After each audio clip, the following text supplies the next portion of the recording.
我操，穿越了！混账！你给我跪下！恭喜宿主，选择成功，解锁终极魔王人生。我叶秋与你叶家恩断义绝，小姐，这废材竟说要断绝关系，那你与他的婚约岂不是作废了？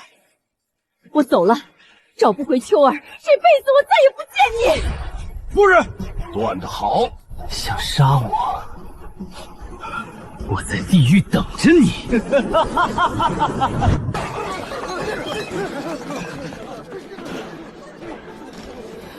我告诉你们，别乱来啊！完全搞不懂为什么叶秋一句话能煽动这么多读书人。该死的小子，最好不是你干的。要是让我查到是你绑了儿子，我绝不会放过你。放肆！这里还轮不到你们仨也。整个黄鹤楼中至少有上百名读书人，其中还有10几名6境以上的强者。最可怕的那个孔俊峰，号称9境之下第一人。一旦他们真起了杀心，我们谁也别想活着离开这里。撤！敢在我们读书人的地方撒野，真是反了！老夫读了几百年圣贤书，虽说圣贤之道没参悟到多少，但这拳脚的功夫还是略知一二的。好好好，太妙了！简单几句话，轻而易举便化解了这一次危机。这群读书人虽然平日古板，但关键时刻没有一个掉链子的。多谢诸位前辈，今日若非有诸位解围，秋今日怕是要受歹人陷害。大恩不言谢，今日诸位在黄鹤楼所有消费，我包了。小二，上酒！反正这些酒都是从林阳两家的大少爷身上刮下来的，他们帮我解决了林阳两家的麻烦，就当是报酬。哈哈，好小子，早就想痛痛快快喝一次了，今天总算是沾了你的光。钟鼓馔玉不足贵，但愿长醉不复醒。今日让我们痛痛快快喝一场。真有意思，我是越来越喜欢这些读书人了。完了，小姐怕是真喜欢上他了，要是让老爷知道了，估计得气吐血。今日让我们痛痛快快喝一场。这家伙真有意思，世家子弟举止优雅，却像一个模子刻出来的。唯独叶秋不一样，他身上有种别样的洒脱，甚至可以说是离经叛道。小姐，你可别犯糊涂啊！也许他现在的正直都是伪装出来的呢，你可不能轻易被他的才华所欺骗。他是一个怎样的人，我心中有数。在这个世界上，是非善恶没有标准，人们只会站在自己利益的角度去思考。我欣赏的是他敢于向世俗和权贵发起挑战的勇气。你不也是世家吗？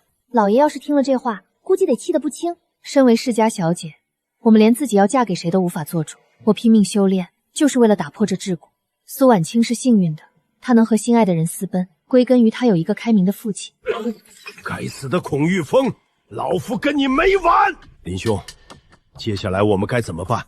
多耽搁一日，2个孩子便多一分危险。刚才的事情你也看到了，叶秋那小子和叶瑾的关系已经彻底破裂，我们只需要避开孔云峰，趁他不在，就能将那小子抓来。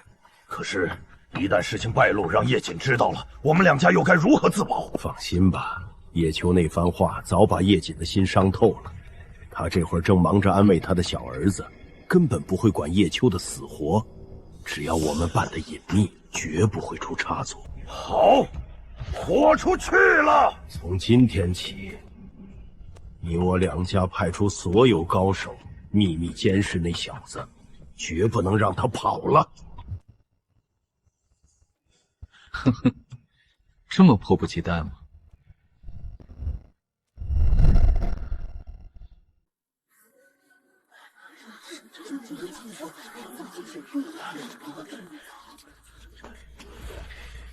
这些全是我们2家6境以上的高手。该死的孔云峰，欺人太甚！林兄，这个孔云峰就住在黄鹤楼里，他一天不离开，我们根本无从下手啊！急什么？我就不信他能一直守着叶秋。喝酒误事啊，差点错过了诗词大会。这天仙醉也是够邪门的，我喝了半辈子的酒，还从来没有醉过，唯独这玩意儿一喝就上头。小二，下面发生什么事了？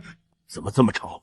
爷，没什么事儿，就是街上突然多了几具尸体，不知道是谁干的，大家都在讨论呢。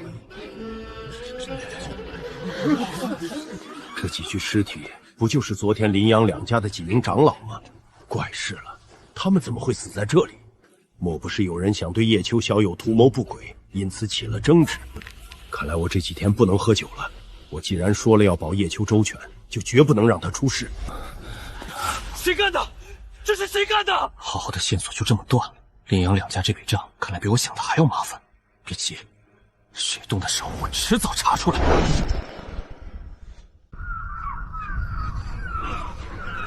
怎么样？瞧瞧这排场，够震撼吧？今儿个来的可都是世间的名流贵族、风云人物。柳清风是福光洞天的圣子，没想到他也来了。听说他天生神骨，乃当世无双的至尊体质，真是一位麒麟儿，如此天资，将来必定也能成为一方巨子。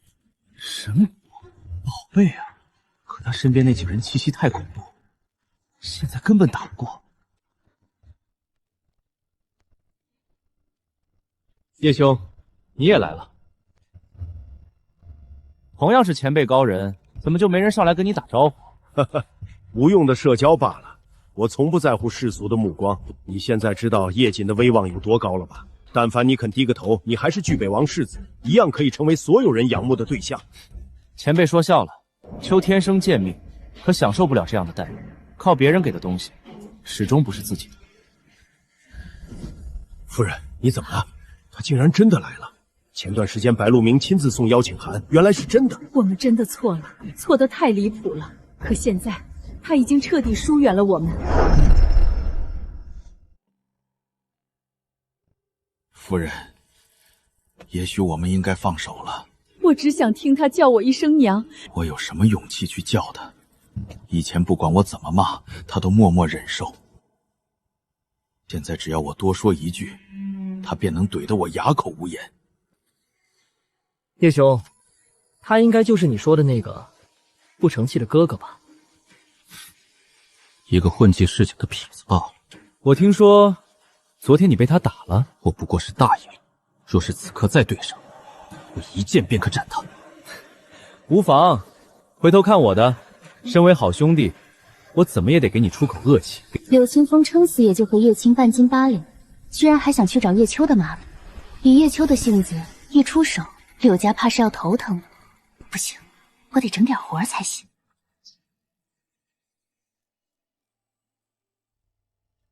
晚辈叶秋，拜见院长前辈。哈哈，叶秋小友，你可算来了。叶秋，正式认识一下，瑶峰圣地明月。我听说你之前有个未婚妻来着，怎么交往不利，掰了？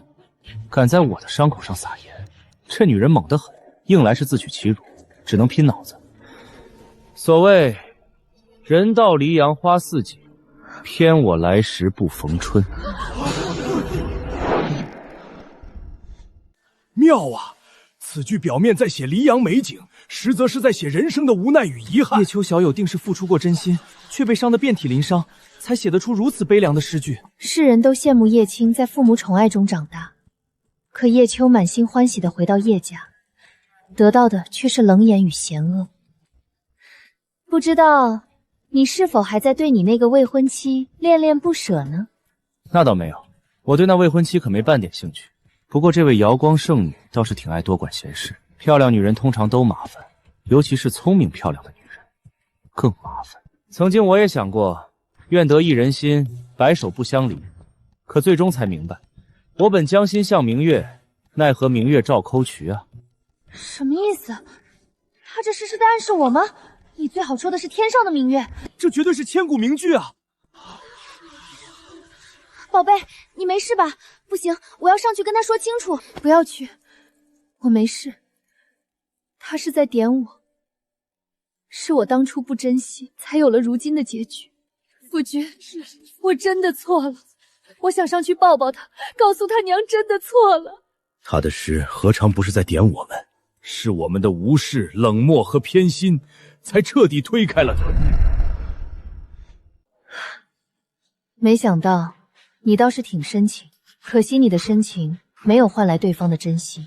那又何妨？毕竟几人真得路，不知终日梦为鱼。命里有时终须有，命里无时莫强求。得失我命罢了。哇，又是一句传世名句，他怎么随口就来啊？还让不让我们玩了？难怪他能写出《将进酒》，这等才华，我们如何能比？我的目的达到了，叶瑾，你不是说叶秋不如你的小儿子叶青吗？现在我要让全天下都看看，他到底行不行。看来这场大会没有什么比的必要，直接宣布结果吧。大长老，参差啊！哈哈哈哈！你们紧张什么？老夫只是开个玩笑，活跃一下气氛罢了。好了，诸位，请入席吧。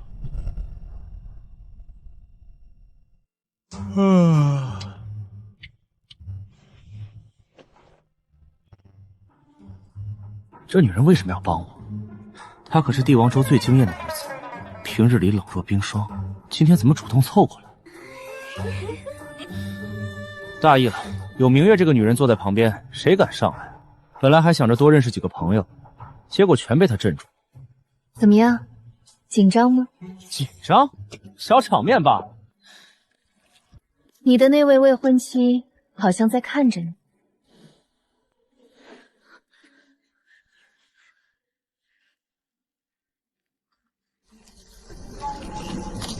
气死我了！正宫还在这儿呢，他勾搭别人男人算什么？好了，别说了。为什么会变成这样？这么多年，我一直以为自己喜欢的是叶青，可直到现在我才明白，那不是爱，只是亲情。明明是他的错，现在他装出深情模样，你反而成了薄情寡义的负心人。你不懂，从始至终都是我一直在伤害他，我配不上现在的他。我本将心向明月，奈何明月照沟渠。谁是明月？谁又是沟渠？世人谁不知不老山圣子叶青与圣女莲峰走得极近，可怜家自小便与叶家有联姻，指腹为婚的，其实是那个被遗弃的大少爷叶秋。也就是说，这里面另有隐情。这事若是真的，那叶秋这些年受的委屈可就大了。还有那巨北王叶瑾，平日里装的大义凛然，结果好东西全给小儿子，对大儿子除了打压就是责怪。叶秋，要不要我帮你教训一下？你有把握吗？我堂堂浮光洞天圣子，连一个小小弃子都收拾不了。你笑什么？不可说，不可说。妙，实在是太妙了！这首白龙吟为何人所作？院长，此乃萧家萧无才所作。这又是哪家的公子？这么拽？人家毕竟是王族血统，超级世家，江陵萧家出身，当然可以拽。一个柳清风，一个萧无才，再加上叶青，这可都是不好惹的人。看来这诗会越来越热闹。请所有学子随我入场，开始本届大会的最终考题。叶兄，你看好了，等会儿看我怎么戏耍他。你要是真能帮我教训他一顿，回头我请你喝酒。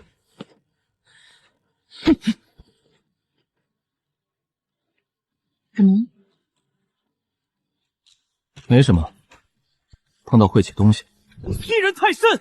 叶秋，不过是一个市井贱民，有什么资格羞辱我？你这样的货色，在我眼里，其实也没什么了不起。好家伙，他是真狂啊！刘兄，你别上了他的当，他这是在故意激你呢。我如何不知道他在故意羞辱我？可我忍不了这口气。就这点心理承受能力，还想找我的茬？凭你也配跟我斗？叶秋，少在这里装腔作势，真打起来，我不输你！你土鸡娃犬耳，也敢在我的面前摇唇鼓舌，和我作对，你是蚍蜉撼树，可笑不自量。怎么，不如你们一起上吧，我让你们一只手。这家伙真是有够气人的。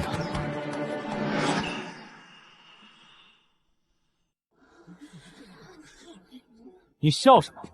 心胸浅薄之人，常常会因为他人的咒骂而愤怒，因为他人的夸赞而喜悦，但其实这都不过是旁人对你的看法罢了。你的人生很可悲，你一生都在追求他人的认同，为他人的夸赞而活着。你到底只是一只困在井底的青蛙，活在自己狭窄的世界里。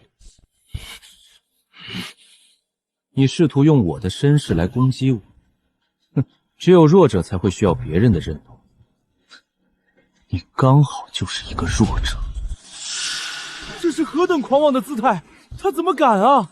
好一句匹夫汉术，可笑不自量。这真的是我那个懦弱无刚、自卑敏感的儿子吗？今天我竟然从未真正看懂过他。夫君，秋儿她……夫人，别，孩子们的事情让他们自己解决。叶秋，光凭打嘴炮可不行，你敢与我一战吗？你若不修行，见我如井中蛙，观天上月；你若修行，见我如一粒浮游，见青天。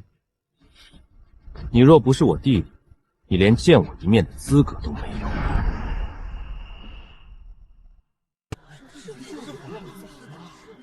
主动向我挑战，我正愁怎么收拾你们呢。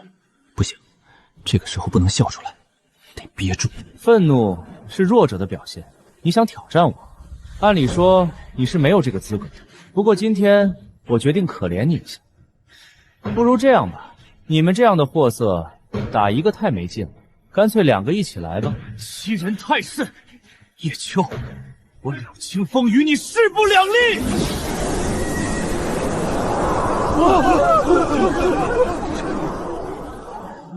不年少轻狂，那还叫年轻人吗？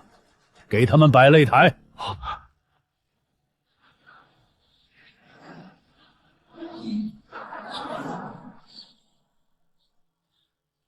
哈哈哈！终于等到你了，景哥，你说我们要不要制止？先看看再说。就算有危险，有我在，秋儿不会有事。我该以什么身份去阻止？以未婚妻的身份吗？可他连世子的身份都不要了，又怎会在意我这个未婚妻？以一敌二嘛。叶秋，你吹了这么久的牛，可千万别让我失望了。狂妄自大，跟我们交手还敢喝酒？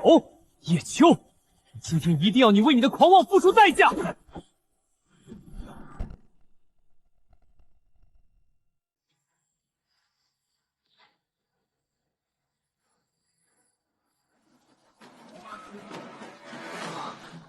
执笔绘天地，此乃儒道绝技，他怎么会有？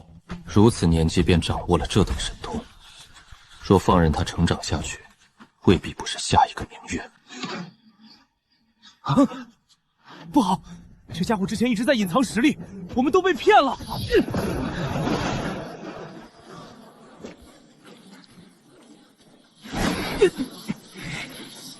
你们经历过黑暗吗？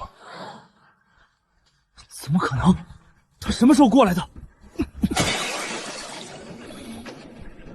我的好弟弟，哥哥想死你！叶秋，给我死！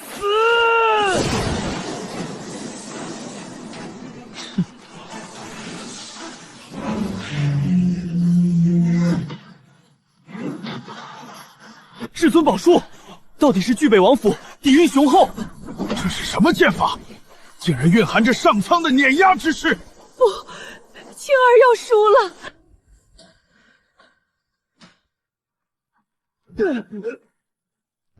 输了，我全力以赴，竟然还是输了。我20年的骄傲，在他面前竟然像个笑话。不可能输！宝贝，别乱亮，亮出来，就未必还是你。叶青，在发什么呆？给我上！拦住他！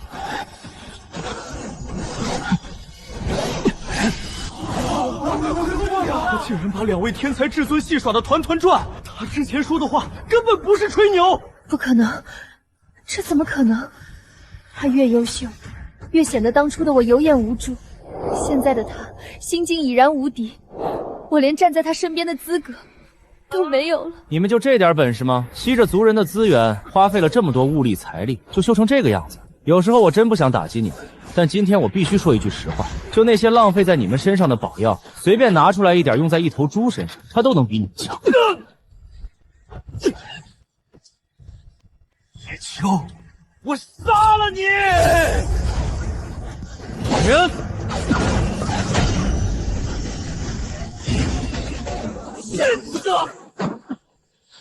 我的好弟弟，你从小被捧在云端，没见过地上的雨。今天哥哥不打死，只打醒你。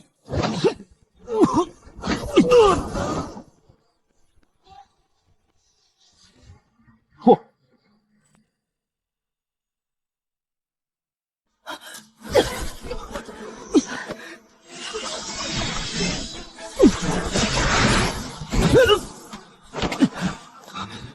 机会来了，不演一下，都对不起他们这份偏心。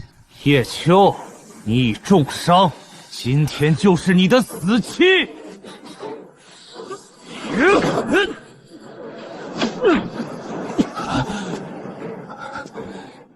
就凭你，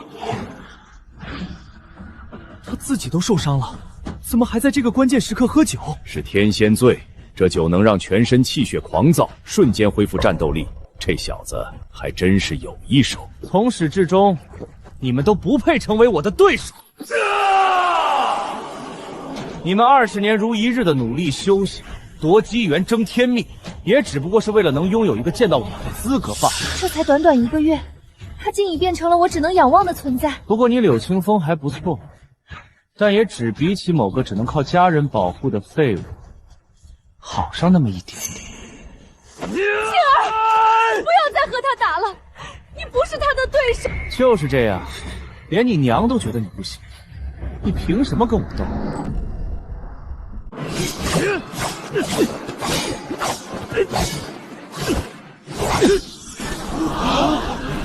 这是打出真火了！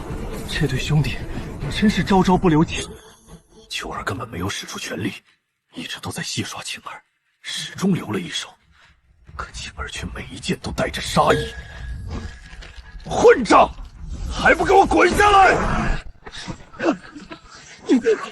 人生如戏，全靠演技。这一掌我记下。好不要脸！不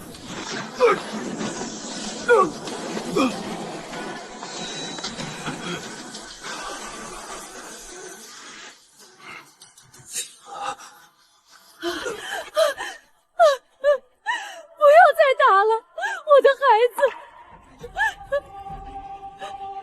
这就是偏爱与嫌恶的区别吗？为了小儿子，当爹的竟然亲自出手重创大儿子。小儿子的命是命，大儿子的命就不是命了。不背读书人，当如叶秋。我真的错了吗？他从小在淤泥里长大，我怎能祈求他一瞬间变成完美无缺的模样？叶秋，今日是要拜你。我拜你，如探囊取物，皮肤也敢企图撼树。王旺！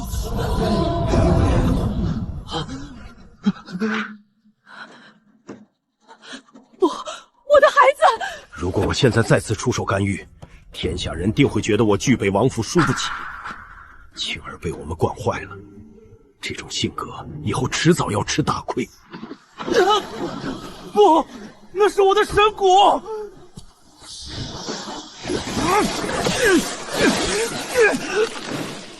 现在不是了。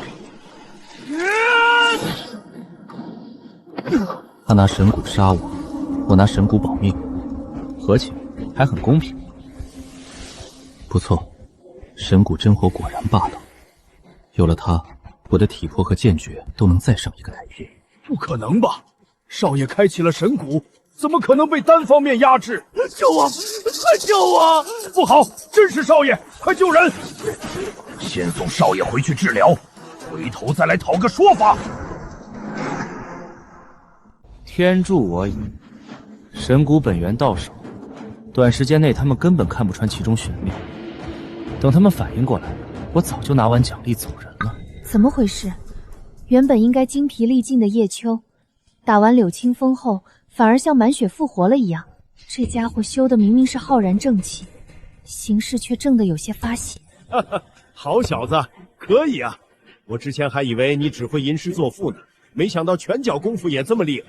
侥幸而已。诸位，刚才发生了一点小小的插曲，不过问题不大。诗词大会照常开始，胜者可以拿走我白鹿书院精心准备的礼物——彼岸双生花1株。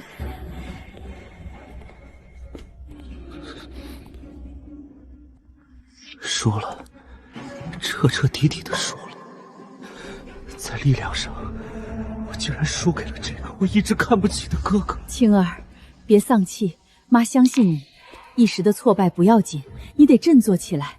真是讽刺，同样的事情如果发生在叶秋身上，绝对不可能有任何安慰，有的只会是无尽的责怪。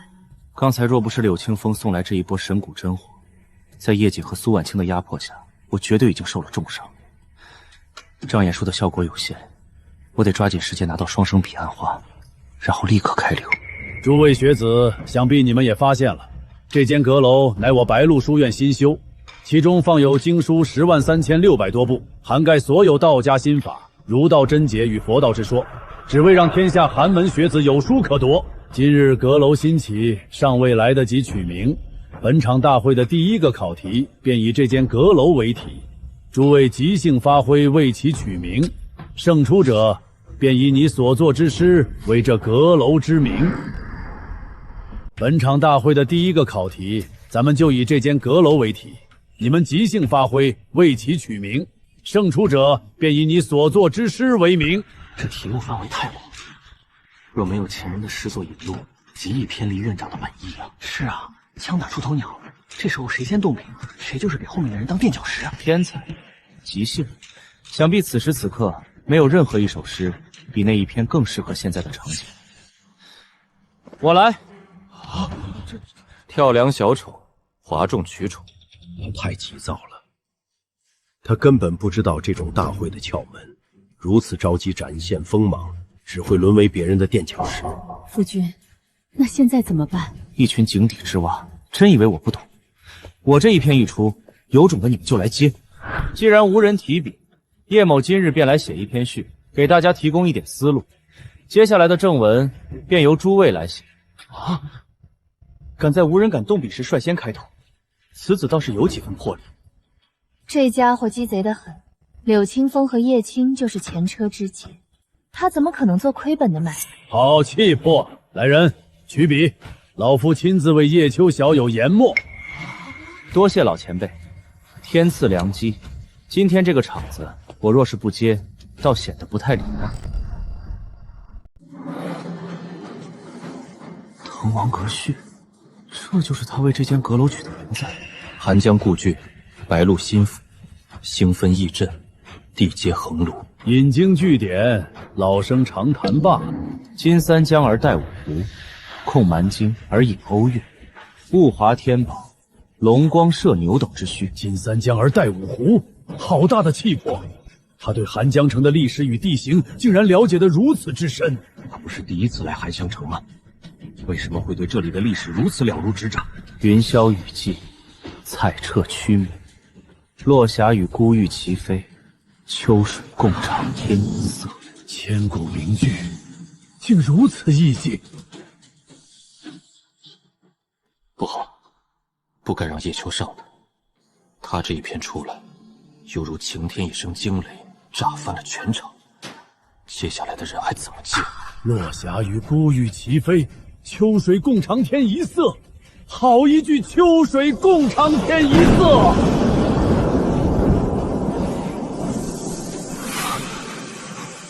这是天地异象，他竟然引来了天地异象。此刻的他恍若真仙，而我却只能仰望。传世之作，这是传世之作！爷啊，没想到老夫此生还有幸能见到如此惊天之作的诞生。天高地久，觉宇宙之无穷，兴尽悲来，识盈虚之有数。突破了，他又突破了！关山难越，谁背失路之人？萍水相逢，尽是他乡之客。老当益壮，宁移白首之心。穷且益坚，不坠青云之志。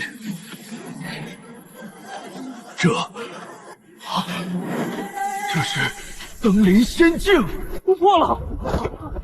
院长打破了数万年来读书人无法登临仙境的桎梏。哈哈哈哈！好一句老当益壮，宁移白寿之心，穷且益坚，不坠青云之志，这是何等的人生感悟！北海虽啥，扶摇可接；东西已逝，桑榆非晚。滕王高阁临江渚，佩玉鸣鸾罢歌舞。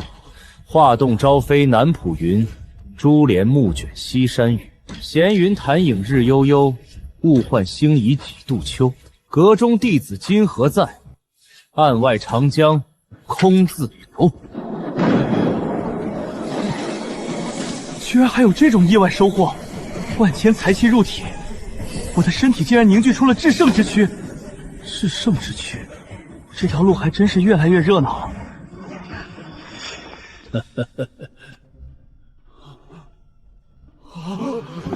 天赐神作，天赐神作啊！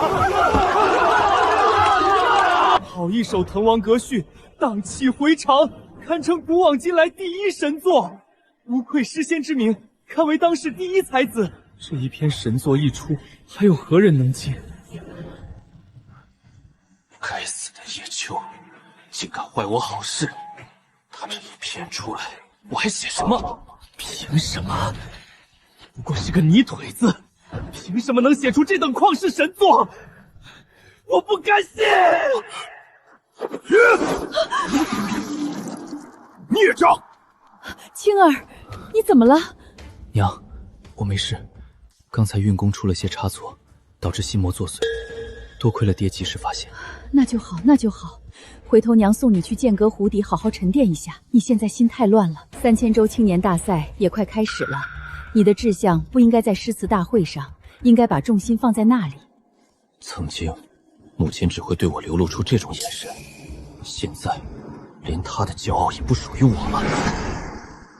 关山难越，谁背失路之人，尽是他乡之客。东夷已逝，桑榆非晚。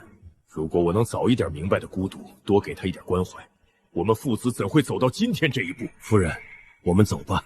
去哪儿？回北海。那秋儿怎么办？叶瑾，你已经抛下他20年了，难不成你还想把他丢下？他不会和我们回去了，就放他去吧。现在他身边有天下读书人的拥护，又有儒道2座大山以及孔云峰的庇护，只要他不惹祸，天下间没有人敢为难他。不，我不走。我已经缺席了他的童年，不能再缺席他今后的人生。青儿，你怎么了？你别吓娘。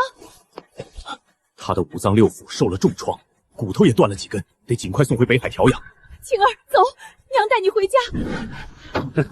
叶瑾，你终于走了。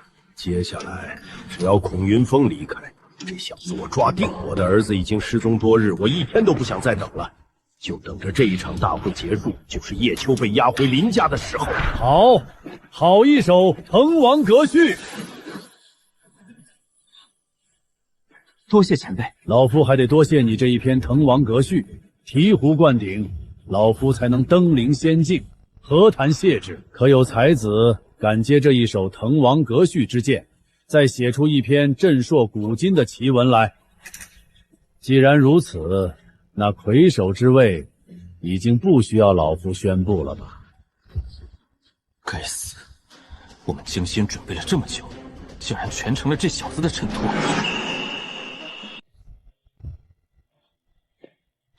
这株双生彼岸花，乃老夫神游太虚，在黄泉彼岸的禁区之中所得，今日便作为奖励赠予叶秋。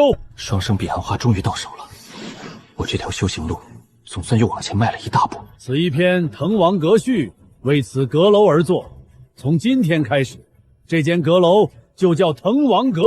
凡能背诵其全文者，可尽情阅览阁中数十万本书籍。这老头立的是成圣之志，确实让人敬佩。不过此地不宜久留，柳家要是反应过来就麻烦了。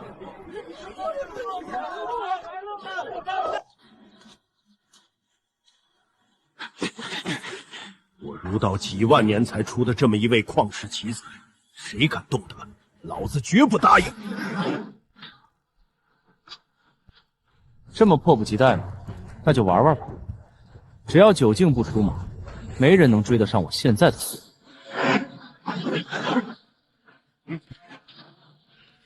今天你就算插上翅膀，也逃不出我的手掌心。叶秋，把我的儿子还给我，我可以看在叶瑾的面子上既往不咎。前辈，我真没有见过令郎，你们怎么能诬陷一个老实本分的读书人呢？一派胡言！叶秋，你的这些鬼话骗那些读书人还行，想骗我门儿都没有。你诬陷我绑架也就算了，竟然还人身攻击，这可就不讲理了。林兄，跟他废什么话？先给他抓起来，等抓回去之后他就老实了。动手！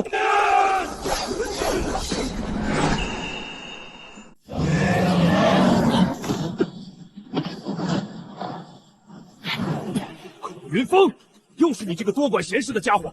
人家亲爹都不管他，你来多管什么闲事？我孔云峰一生行事光明磊落，遇见不平之事，就是要管一管。一起上！孔云峰，今天叶秋我必须带走。这么大排场啊！好你个林阳两家，这笔账我记下。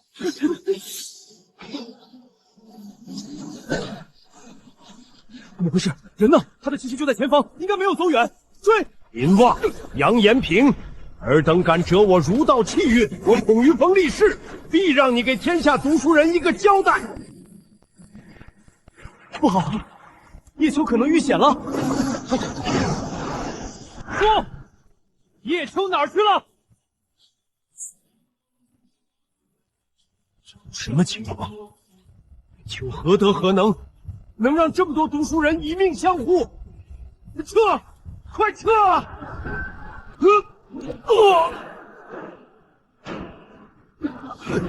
白院长，您这是？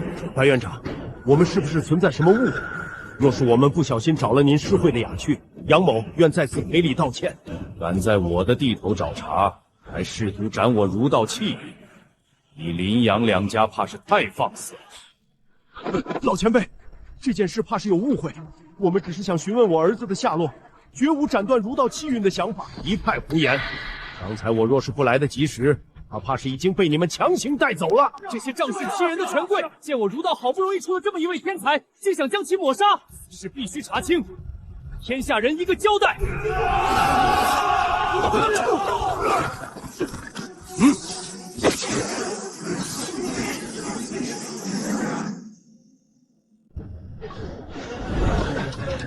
叶秋呢？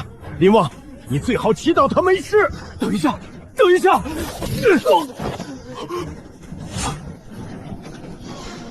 在海里。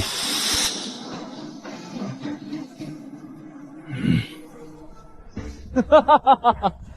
就你们这些人，还想找我的麻烦？你们已经被我包围了。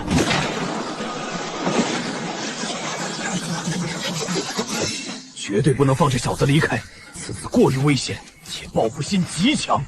可是现在处于下风的好像是我们啊！故弄玄虚罢了，与我联手，拿下这小子！好，叶秋，你今天跑不了了！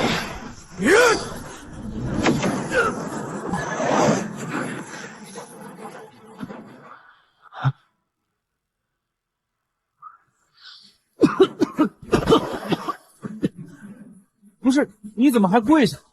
我们根本没有伤到你啊！马长老，这怎么办？还动不动手？动什么手？这群读书人怎么全来了？叶秋，你怎么样？哪里不舒服跟我说。这群人若敢下手，今日必须给个交代。趁我等不注意，竟行此下造手段，企图斩我儒道气运，欺人太甚。无妨，这阵仗也太硬核了。我只是想自保，怎么突然成团宠了？竟然伤成这样，此事绝不能轻易算了。前辈，你听我解释，他真的没有受伤。住口！事实如何，自有白院长查清。这可都是活证人啊，千万别真打没了，不然账都不好算。不对，体内没有明显重伤，难道是用了什么禁忌手法，连老夫也查不出来？大长老，人都已经抓住了，接下来该如何处置？押回书院刑堂，公开审问，首恶严惩，从犯按律处置。白鹿鸣竟要公开审问，若真把那些旧账翻出来，我们两家都得完。白院长，今日之事，晚辈确实有错，但这小子心思深沉，他才是抓走我儿的嫌疑人。一派胡言！追杀人家被抓个现行，还想污蔑我儒道天命所归之人？多谢诸位前辈，今日若不是你们来得及时，就怕是要遭歹人所害了。你被歹人所害，这一路过来倒下的都是我们的人。这一路过来，好像确实没人能伤到他呀。闭嘴！这里有你说话的份吗？叶秋，你有什么话只管说。今天这么多人在这里，定会查个水落石出。没错，有话直说，有我们给你撑腰。诸位前辈，请听我讲完整件事情的经过，或许你们就明白了。其实，在场的很多人都应该知道我的身世，也知道我生长于贫苦家庭，过着饥不果腹的生活。但从小，我的养父母就告诫过我一句话：万般皆下品，唯有读书高。等会儿，你不是要说绑架的来龙去脉吗？你扯读书干什么？万般皆下品，唯有读书高。好一句万般皆下品！难得他有如此坚定不移的决心，难怪能写出一首又一首传世佳作。可你们也知道，在如今这个世道，儒道衰弱，穷苦人家的孩子根本读不起书。我拜入补天圣地，只为寻求一线生机。好志向！只恨秋出身寒微，在门中常常受到欺负，其中便包括林阳两家的儿子林然与杨不义。他们经常指使他人前来为难我，试图折断我弯不下的腰，让我臣服在他们脚下。大丈夫生于天地之间，岂能屈身小人之下？人固有一死，或重于泰山，或轻于鸿毛。说得好，若真有此事，必须查清。没错，若他们真欺压寒门弟子，就该给天下人一个交代。时至今日，我仍旧相信天地正道自在心中，白的就是白的，他始终黑不了。我辈读书人修的是天地正道，行的是公道人心，岂能畏惧那些仗势欺人的权贵，而卑躬屈膝，苟活在此浑浊世道？自强不息，让公道降临人间。等会儿，跑偏了。我们说的不是这起事件的来龙去脉吗？你是不是扯远了？闭嘴！再敢多嘴，老子现在就封了你的嘴！你们千万不要相信他的胡说八道，他就是一个骗子！住口！说他是骗子，你告诉我，他哪一句话是假话？诸位前辈，当年在补天圣地之时，我也常常受到林阳两家少爷的欺辱，他们也知道这一件事。在我逃到寒江城后，他们两家的儿子也来到了寒江城，不过我却从未见过他们，他们却因此怀疑上我，试图栽赃陷害，以当年我所受到的欺辱为理由，说我肆意报复。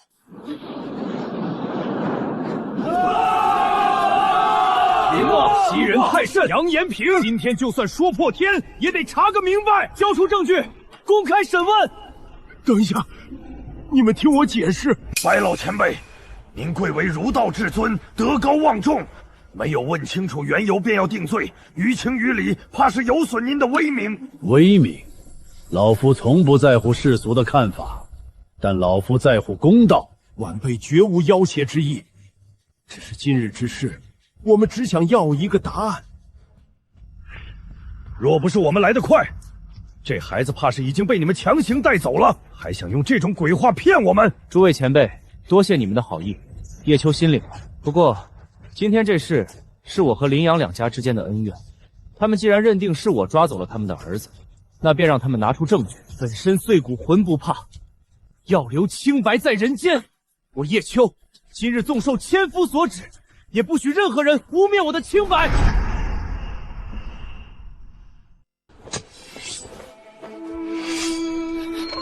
傻孩子，不要啊！连死都不怕，只为证明自己的清白，你们竟然如此逼迫他！今日之事必须查清，林阳两家追杀叶秋，罪证确凿，先押入白鹿书院刑堂。谨遵大长老法旨。叶秋，你这个欺世盗名、阴险狡诈的小人，我绝不会放过你的。活着也好，死了容易，活着还债才叫物尽其用，这多不好意思。不过这都是证人，留着比没了有用。天下读书人，苦那些仗势欺人的权贵久矣。我如今登临仙境，在凡间时日无多，必须在离开之前为他们铺好道路。多谢诸位前辈，今日若非诸位舍命相救，就怕是早已经平白受这莫大的冤屈。孩子，你别说了，你的人品是经过天地认可的，我们相信你。没错，此事必须查个水落石出，绝不让恶人污蔑清白之人。你什么也不用说了，安心养伤即可，剩下的事情交给我们来处理。叶秋，你好好养伤，其他的不用管，我倒要看看谁敢来我读书人的地盘造次。前辈今日大恩，求终生不敢忘。区区小事，不足挂齿，你就安心养伤吧。这是怎么了？发生什么事了？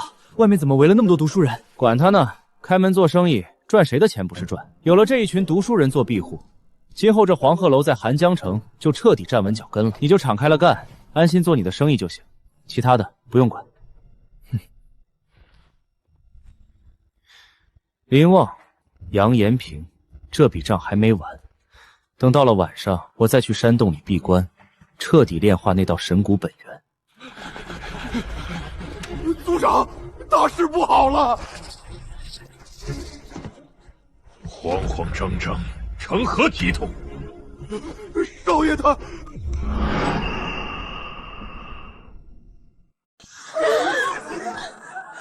谁干的？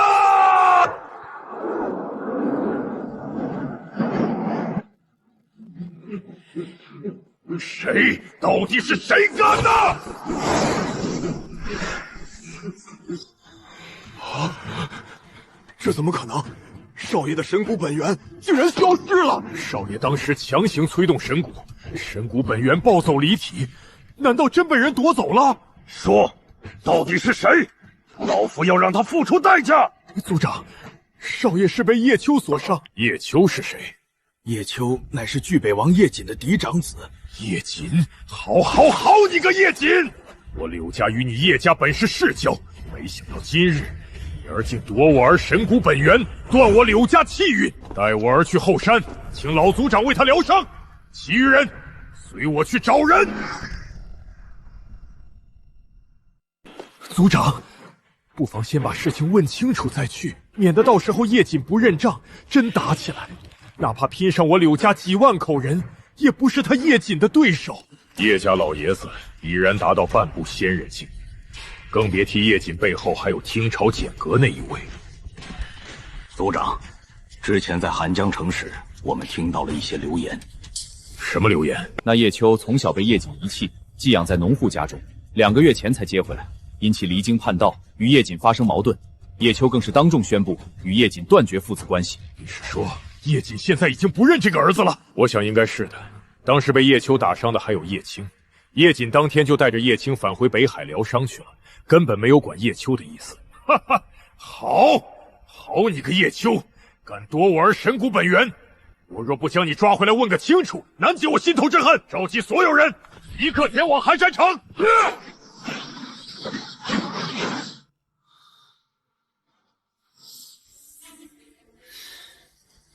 夜黑风高，正是炼化神骨本源的好时候。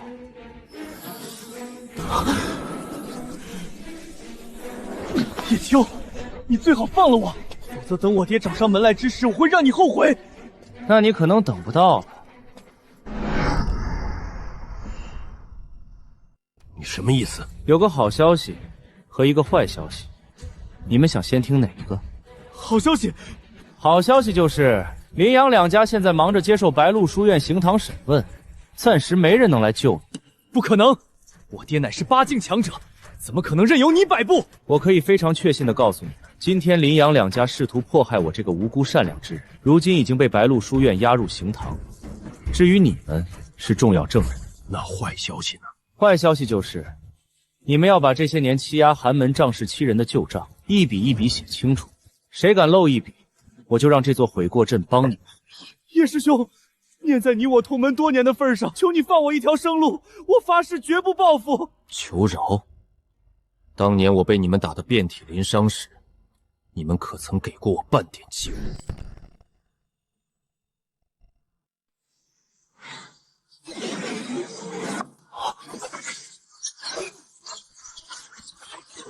不，别让我看了，我错了，我真的错了。你这个魔鬼，你想干什么？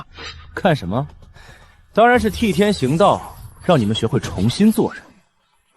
签了他，认罪、赔偿、作证，等你们赎清罪孽，我放你们走。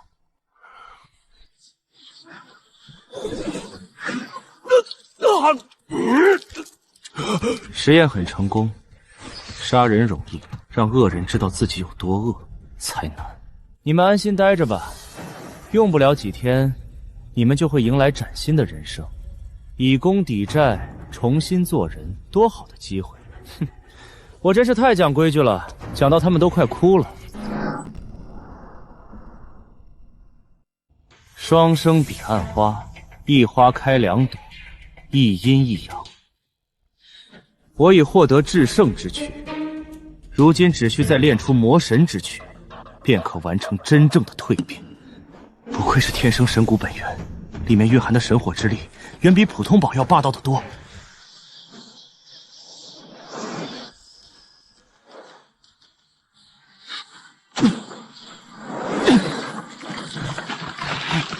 魔神之躯，给我凝！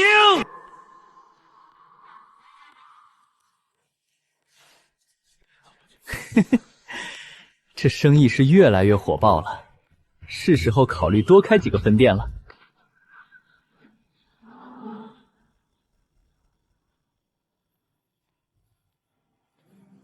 柳家，他们这个时候来寒江城做什么？不会是柳家长子在诗词大会丢了脸，老一辈想回来找场子吧？管他是来干嘛的，只要是来找叶秋麻烦的，那就是找我们的麻烦。族长，情况有些不妙，这些读书人是真护着叶秋啊！柳族长，如此兴师动众来此，有何贵干？今日我柳家只为叶秋而来，谁敢阻拦，那就是与我柳家为敌。好大的口气！你柳家想找叶秋的麻烦，也得先问问我们答不答应。我柳家无意与天下读书人为敌，我只想找回我儿子的神骨本源，讨回一个公道。神骨？他刚才说什么？找回他儿子的神骨？他儿子的神骨不就在他儿子身上吗？难不成还想污蔑叶秋夺走了他儿子的神骨本源？叶秋的人品我们是见过的，为人正直，心怀天下，怎么可能会平白做出这种事情？又是一场栽赃陷害！这些权贵为了打压我儒道兴盛，真是什么借口都找得出来。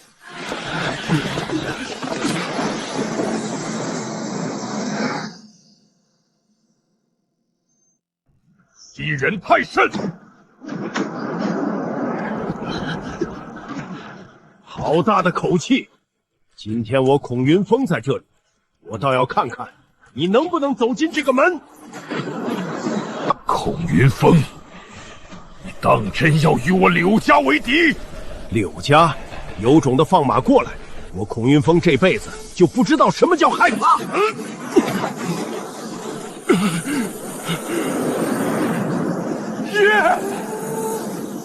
该死，对方竟然连9境的老怪物都出动了。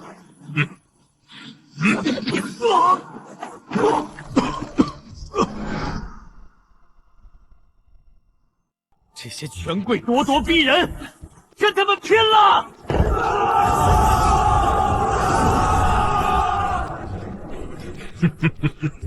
好你们这群穷酸儒，不自量力到这种地步！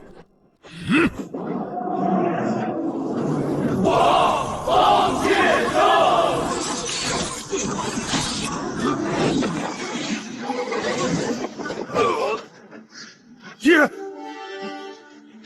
前辈。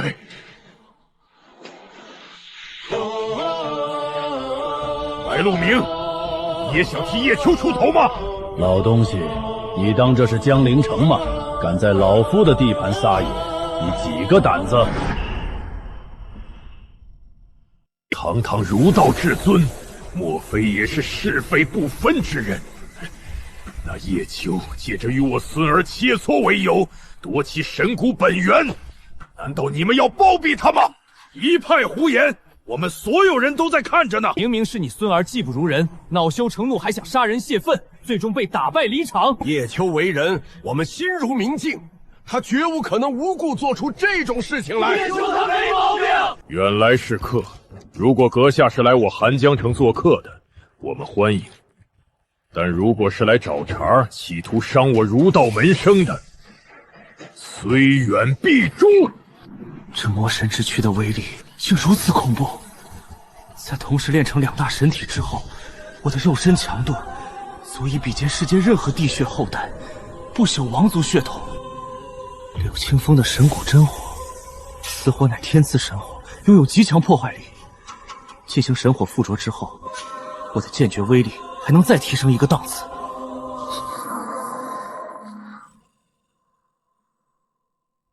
无惧3品，花费整整1夜时间，我终于将修为提升到了6级。越到后面，修炼进度就越艰难。按照我现在的速度，想突破到7级，至少需要10年甚至20年，太慢了。丁，恭喜宿主完成魔神之路第1篇章，初出茅庐，获得里程奖励。系统，你这个篇章历程是根据什么判断的？是不是达到某种任务才能解锁新篇章？回宿主，魔神之路不需要被定义，也没有人能主导你的人生。系统不会强迫宿主去做任何事情，一切皆随宿主心意而来，随心而动，随遇而行。你只需要活下去，自然而然就会解锁新篇章。活下去？这回答我喜欢。感情这系统压根儿就不会主导我的人生，我想怎么来就怎么来。系统，我是越来越喜欢你了。打开礼包。丁，恭喜宿主获得至尊神术焚天，恭喜宿主获得镇魂石1枚，恭喜宿主获得极品仙器御风衣。镇魂石，如今我的护道法器炼制就只差最后一件材料龙骨了。真龙脊骨不太好弄，真龙早已陨落，若能在谷地找到1节遗落龙骨，我的护道法器便能彻底成型。极品仙体御风衣，好宝贝。至尊神术焚天，一招一式皆可焚天煮海，烧尽世间万物，这威力简直逆天。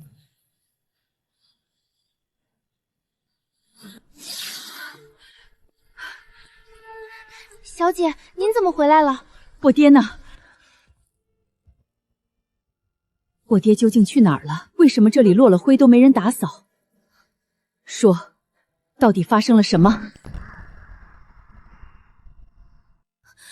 小姐，奴婢真的不知道阁主去了哪儿。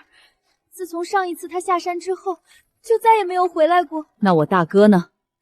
昨日林堂主匆匆回来了一趟，取走了一株蝴蝶海棠便离开了。大哥取走了海棠花，那可是养神疗伤的稀世神药，1000年才开一朵，难道是爹受伤了？不可能，我爹乃是世间最强剑修，天上地下绝无敌手，怎么可能会受伤？可他下山这么久，为什么连一封信都没有传回来？你们到底有什么事情瞒着我？小姐，老阁主怕是时日无多了，如果他无法打破仙境，估计也就这几年的时间了。你胡说！我爹身体明明还很硬朗，至少还有几千年的寿元，怎么会时日无多？小姐，奴婢没有胡说。老阁主时至今日已有9000多岁了，您身为他的女儿，难道真的不知道吗？9000多岁，九境修士寿元极限是10000年，到了9000岁，便是生死劫降临的时刻。不可能！我爹明明亲口告诉我，他才7000岁。老阁主一直不让我们告诉你，是怕你担心，耽误了修行。老阁主曾说，如果哪一天他走了，让我们转告小姐，不要去找他，也不用为他伤心。生老病死，人生常态，活着的人更应该好好活着。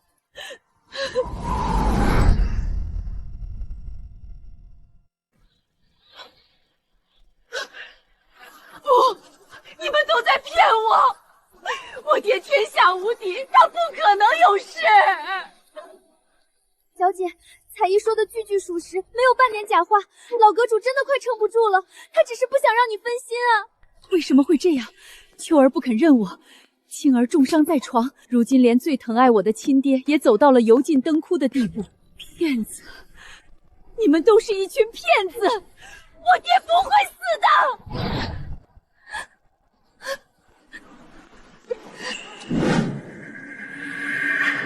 爹，现在我们怎么办？这些老家伙明显不打算交人了。哼，打什么打？在场这些读书人全都是儒道顶尖高手，更何况还有个白鹿鸣虎视眈眈。那青儿的仇就这么算了？算了，怎么可能？白鹿鸣无法在人间停留太久，最多也就1个月。等他飞升的那一刻，便是叶秋付出代价的时候。青儿的神骨本源虽然被夺，但血液中仍保留着古文。我现在去一趟昆仑绝境，寻找一株仙药，或许还能让他重新凝聚神骨本源。孔云峰，你给我等着！今日之仇，改日定当100倍奉还！撤！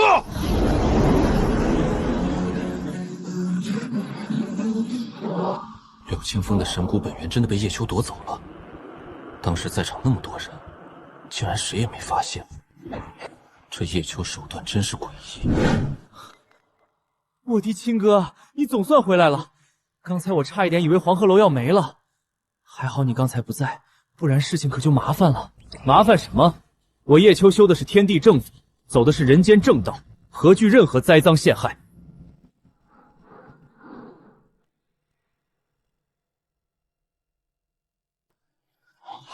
好，不愧是儒道天选之人，哈哈哈，行得正，坐得端，何惧不正之风？诸位前辈，多谢今日替我解围。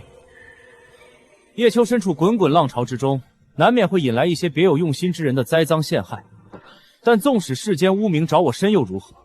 我叶秋便一一揭晓。我被读书人宁为玉碎，不为瓦全。我叶秋并非圣贤，无法做到十全十美，但我始终坚定着一个理念：穷则独善其身，达则兼济天下。好一句，穷则独善其身，达则兼济天下，至理名言。快载入史册！安得广杀千万间，大庇天下寒士俱欢颜。安得广杀千万间，他一直在为我们寒门学子努力。那些仗势欺人的权贵，苦我寒门久矣，我们不能再坐以待毙了。妙，太妙了！这些前辈非但没有怀疑我，反而觉得我是为了他们才被针对，这下安全感直接拉满。好一句大庇天下寒士俱欢颜！好小子，没想到你立的是这等成圣之志，我孔云峰说什么也得支持你。诸位前辈，今日之事若是再有发生，尽管让他们冲我来。小友，你可不要冲动，你现在代表的可是我们天下儒生的傲骨与气节，不能有半点闪失。哼，没错，只要我们还在一天，他们就休想踏入这黄鹤楼半步。我果然没有看错人，叶秋确实是上天赐予我儒道的天选之子。老前辈，好，你有此志向，不枉费老夫的一番心血。不过寒江城你是待不长了。啊？为什么？白老，有我们守在这里，难道还护不住他？一味保护，如何能让雏鹰独当一面？况且我飞升在即，一旦我离开，那老怪物杀回来，谁能挡得住？36计走为上计，天天被柳家和那些世家盯着，迟早要露馅，正好借这个机会开溜。前辈的用意我明白，我正好也有此意。此令牌为荒古遗址的通行令牌，3个月后便是3000州青年大会，你带着这一块令牌暂且避一避风头，正好也去会一会万族天骄。3000州青年大会，3000州青年大会，这不就是各路天才的试炼场吗？说实话，我对这个真没什么兴趣。有这精力，我还不如多研究研究怎么优化天仙罪。老夫记得不老山圣地好像也有几块通行令牌，就是不知道他们这次会派谁去。不老山，那不就是叶青那个小崽子的圣地吗？他身为圣子，这种大场面绝对不会缺席。3000州青年大会，那些太古遗种、地血后代应该也会来。若能在荒古废墟里找到一落龙骨，我的护道法器可就彻底成了。多谢院长前辈，我会去的。也该让那些仙门弟子见识一下我们读书人的厉害了。哈哈哈，好，老夫相信一定能闯出一片天地。诸位前辈，秋不日便要启程，这些日子承蒙照顾，救命之恩，叶秋铭记于心，大恩不言谢。今日黄鹤楼一切消费由我买单，大家痛痛快快喝一场，酒管够。老夫早就对这天仙醉垂涎已久了，今天沾了小友的光，可得好好品尝品尝。哥，咱们黄鹤楼彻底火出圈了，现在各地酒楼都求着要当我们的加盟商，这一笔算下来，收益起码1个亿。妙，太妙了。这还得多亏了那几位以功抵债的老熟人啊！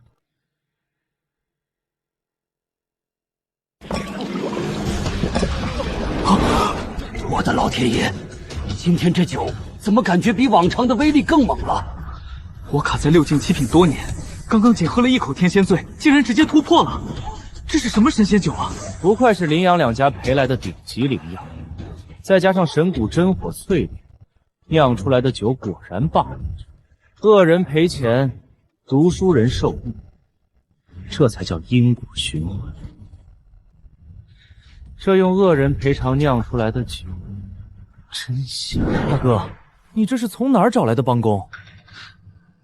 他们4个以后就交给你管了，今后黄鹤楼的一切酒源供给都由他们负责给你送。天地契约的效果确实不错，这4个人欠下的债，一时半会儿还不完。让他们以功抵罪，也算给他们一个重新做人的机会。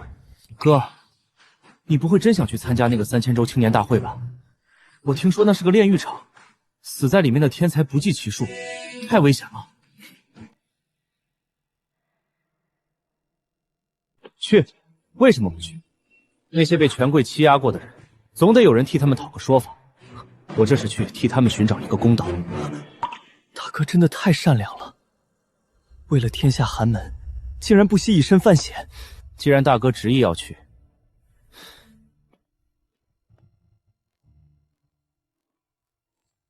小弟祝大哥一路顺风。得了吧你，就你那点酒量，别逞强了。我走后，你切记一件事，不管遇到什么麻烦，都不要轻举妄动，外面的读书人会替你解决。行，我记下了。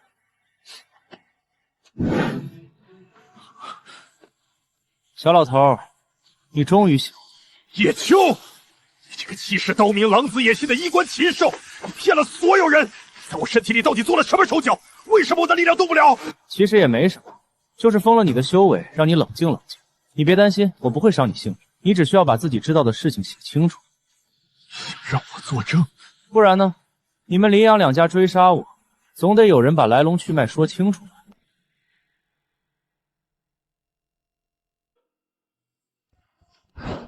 不义，侄儿，你怎么会在这里？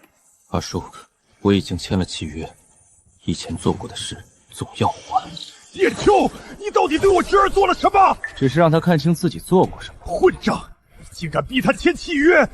二长老，我们确实做错了，那些年欺压同门的事，白纸黑字赖不掉。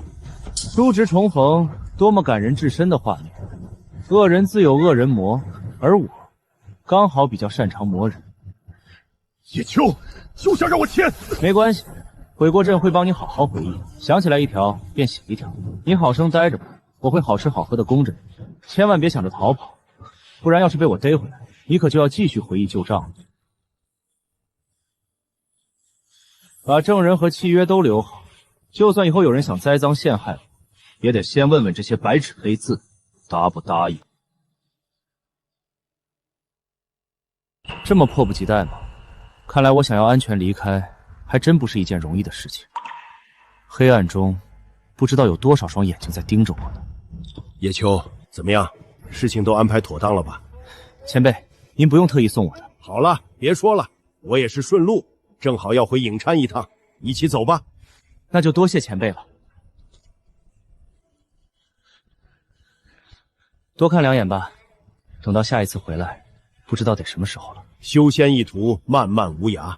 你这样的天才，有更广阔的天地去探索，等待你的是千百万人争天命的热血对决。族长，刚刚得到消息，叶秋已经离开寒江城了。消息可靠吗？叶秋真的离开寒江城了？千真万确，叶秋今天一大早便离开了寒江城，随行之人只有孔云峰一个。白鹿鸣已经返回书院闭关，寒江城外并未见他随行。好，哈哈哈哈！叶秋，我总算等到这个机会了。所有人听令，全族出动！这一次，我要让叶秋付出代价。前辈，这是什么地方？这里啊，此地名陌上洞天，是上古遗留的洞天福地。不同于寒江城那般繁华热闹，但也是历史悠久的古郡。陌上人如玉，公子世无双。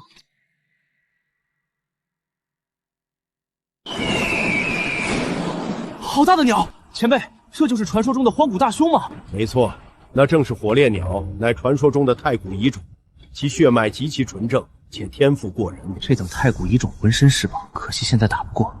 等哪天遇到无主遗骨或自然脱落的宝羽，倒能拿来炼就。对了，前辈，这些大凶为什么能和陌上的人族修士和平共处啊？这里原本也是这些大凶的领地，后来被人族占领，期间爆发过不少矛盾。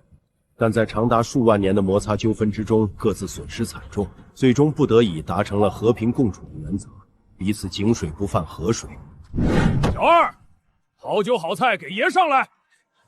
听说了吗？最近云溪仙子又出新作品了，水龙吟写的太美了，我敢说，古往今来天下第一才女，非她莫属。只可惜她这一次闭关刚刚出来，没赶上白鹿书院的诗词大会，倒是可惜了。这算什么？我们陌上可是有一位真正的谪仙人。他才是真正的万古无双之姿。诸位，你们说的这个谪仙人是谁啊？很厉害吗？那当然，此人乃是我陌上第一公子，出先天道体，曾多次打破仙古试炼之地的记录，号称万古无双之姿。那你们刚才说的云溪仙子又是何方神圣？她呀，云溪仙子乃是我陌上第一才女，不仅天赋过人，其文采更是精彩绝艳。那篇水龙吟我看了，也就那样吧，无病呻吟罢了。你们知道叶秋吗？那才是今天真正的大诗人。你说这话有点过了吧？那叶秋虽说有几分才气，也不至于狂妄到这种地步吧？一派胡言，格局大！能说出为天地立心、为生民立命、为往圣继绝学、为万世开太平这样的至理名言来吗？我的粉丝居然这么疯狂，为了维护我的名声，直接和人争得面红耳赤。你们的消息也太落后了吧！前几日的诗会上，叶秋以一首《滕王阁序》一战封神，压得全天下的才子不敢提笔。什么？《滕王阁序》？竟有这种事情？快展开说说！我敢说，这一篇《滕王阁序》孤篇盖万古，乃当时第一奇文也不为过。当时叶秋登临高阁，执笔一挥间，便引来了天地异象。我当时这么厉害吗？快说，继续往下说，爱听。叶秋，这是何许人也？为何从未听说过？你连叶秋都没听说，那你白读书了呀？这话听着怎么怪怪的？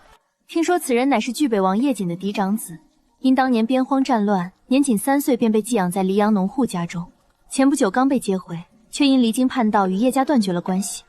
他在寒江城与人斗酒，写下了名动天下的《将进酒》和《黄鹤楼》。叶瑾的儿子叶青我见过，资质尚可，但多是被捧上去的。至于这个叶秋，难怪他能写出“天生我材必有用，千金散尽还复来”这等千古绝句，或许也和他的坎坷经历息息相关。落霞与孤鹜齐飞，秋水共长天一色。好家伙，这是多美的景象！天高地久，觉宇宙之无穷；兴尽悲来，识盈虚之有数。好，关山难越，谁非失路之人？萍水相逢，尽是他乡之客。天老爷，这是什么神仙诗句？我收回我刚才的话，就凭这一手滕王阁序，叶秋足以配上天下第一才子的称号。怎么样？这种名动天下的感觉很爽吧？前辈说笑了，功名利禄过眼云烟罢，真正能掌握在手中的是知识。有如此惊天成就，还能保持不骄不躁，光是这一点便已吊打世间无数天才。哼，雕虫小技罢了，儒道终究是小道，难登大雅之堂。你先在这里住一晚，别惹事。我在陌上有几个朋友，去拜访一下。明天我们再一起赶路。行，前辈，你去吧，我保证不惹事。不惹事，那还是我吗？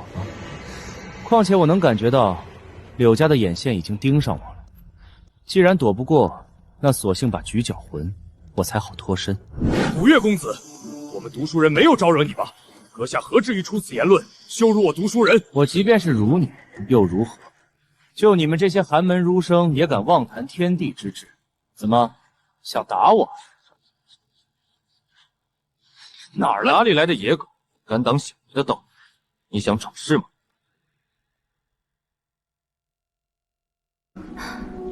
好强大的浩然之气，这家伙是何许人也？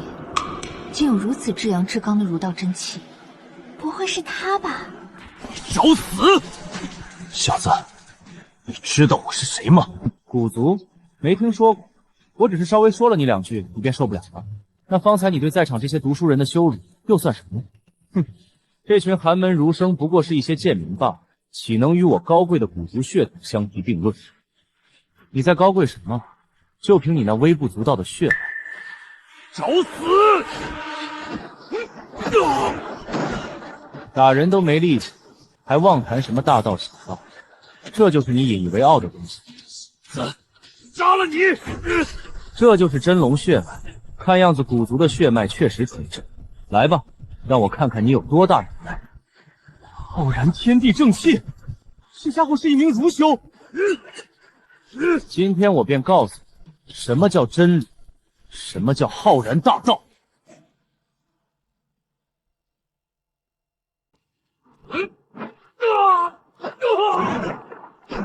太霸道了！这种力量冲击感，他真的是一名读书人吗？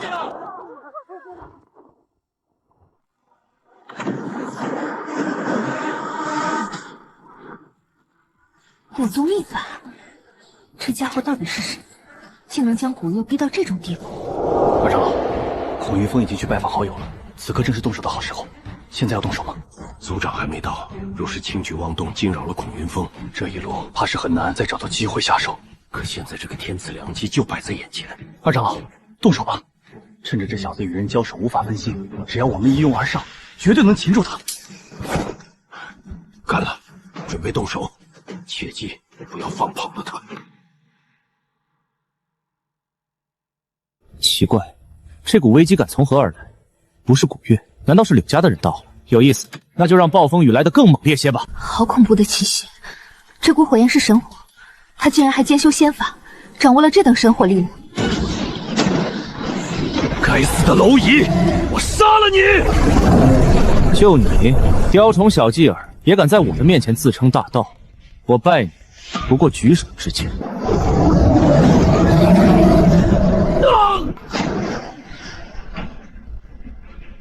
叶秋，束手就擒！什么？叶秋？他就是叶秋？天哪！刚才跟我们坐在一起的，竟然是叶秋本尊！果然是他。叶秋，今天你插翅难逃！就凭你们也想拿下我？恶人都到齐了，倒省得我一个个整。怎么可能？混账！你们想干什么？这些人到底是谁派来的？他们到底是来找叶秋麻烦的，还是找我麻烦的？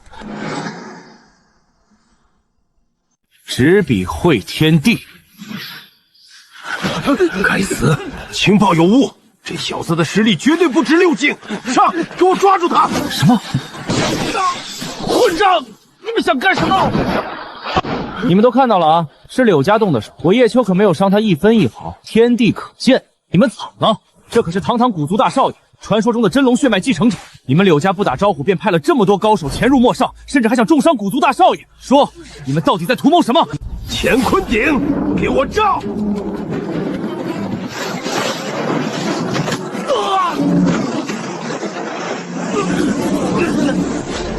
完了，彻底完了！好你个柳家，现在你们还有什么好说的？可怜的古族少爷，就因为长辈不在，竟受到你们这般羞辱。柳家到底想干什么？一声招呼不打，直接派出这么多高手前来，只是单纯想杀死一个叶秋？难说，你们发现没有，在叶秋说出这一番话后，他们的脸色明显有了变化，这是心虚的表现。驱虎吞狼，既然想闹一场大的，我要做的就是引起柳家与古族的矛盾，好趁乱脱身。这里正适合布置困敌大阵，只要阵成，那些追杀我的人一个都别想跑。至于无辜之人，自然要提前避开。叶秋，你少在这里血口喷人，给我拿下他！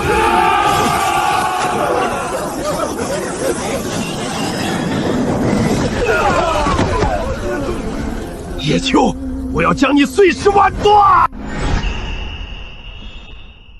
好你个柳家，敢在我的地盘伤我儿子！今天你若不给我一个交代，谁也别想活着离开这里！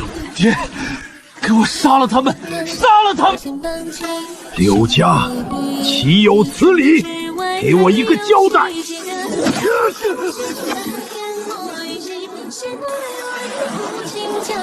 是谁胆子这么大，敢伤我族人？好你个柳家，欺人太甚！真当我古族好欺负不成？交代？我需要给谁交代？就凭你古族？那该死的叶秋定是又用了什么手段，把古族这群不知死活的东西拖进局里？白鹿鸣不在，我何须再忍？欺人太甚！给我杀！族长，冷静啊！这件事与古族没有关系啊！我们的敌人是叶秋啊！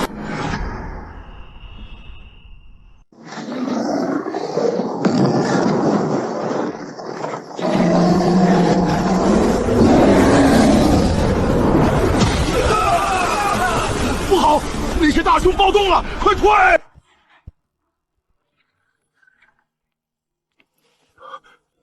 好久不见。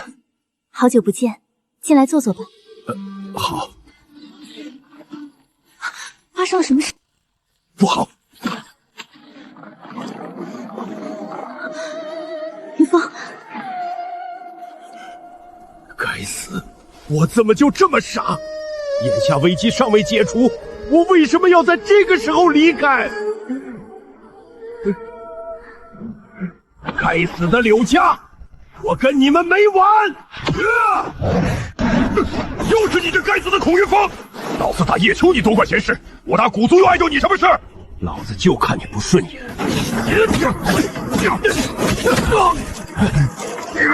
该死的匹夫，力道真猛！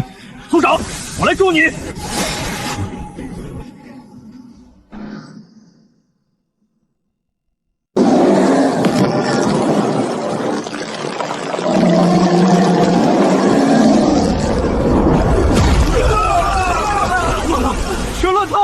怎么连五位巨猿也加入这场混战了？不好，他们之间的战斗波及太大，可能会毁了洞天结界，导致灵气溃散。等会儿，那不是我小姑吗？你小姑？就是那位把自己关在幽兰小院足足100年不曾出门的神秘小姑。当年小姑名动天下时，邂逅了一个落魄书生，彼此情投意合。后来我爷爷极力阻止，那书生登门提亲，却受尽羞辱，无奈离开。小姑为此和爷爷大吵一架，将自己锁在小院100年。难道孔云峰就是当年那个落魄书生吗？没想到你姑姑还有这么一段过往。不过他现在可不是当年的落魄书生，而是帝王州除2座大山之外真正的儒道第一人。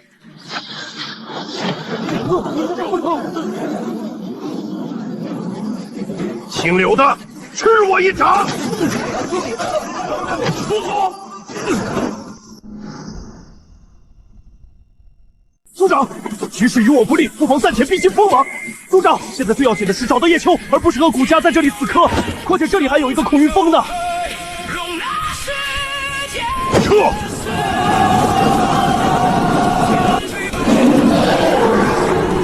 我真该死啊！为什么要在这个时候离开？我对不起院长的托付，对不起黄鹤楼所有人的信任。峰哥，你不要自责了。也许你要保护的那个少年还没有死，他只是躲起来了。我们一起找，肯定能找到他的。不，你不用为我去求你爹。当年之事错在我，与你无关。既然错是我犯的，那就必须由我自己来承担。我会把他找回来的。我帮你一起找。小姑，莲儿，你怎么在这儿？小姑，他就是爹爹说的那个人吗？孔前辈，您是要找叶秋吧？你知道他在哪儿？我也不知道他在哪儿，不过刚才我看到他往北边去了，这会儿估计已经逃出陌上了吧？北边，他还活着就好。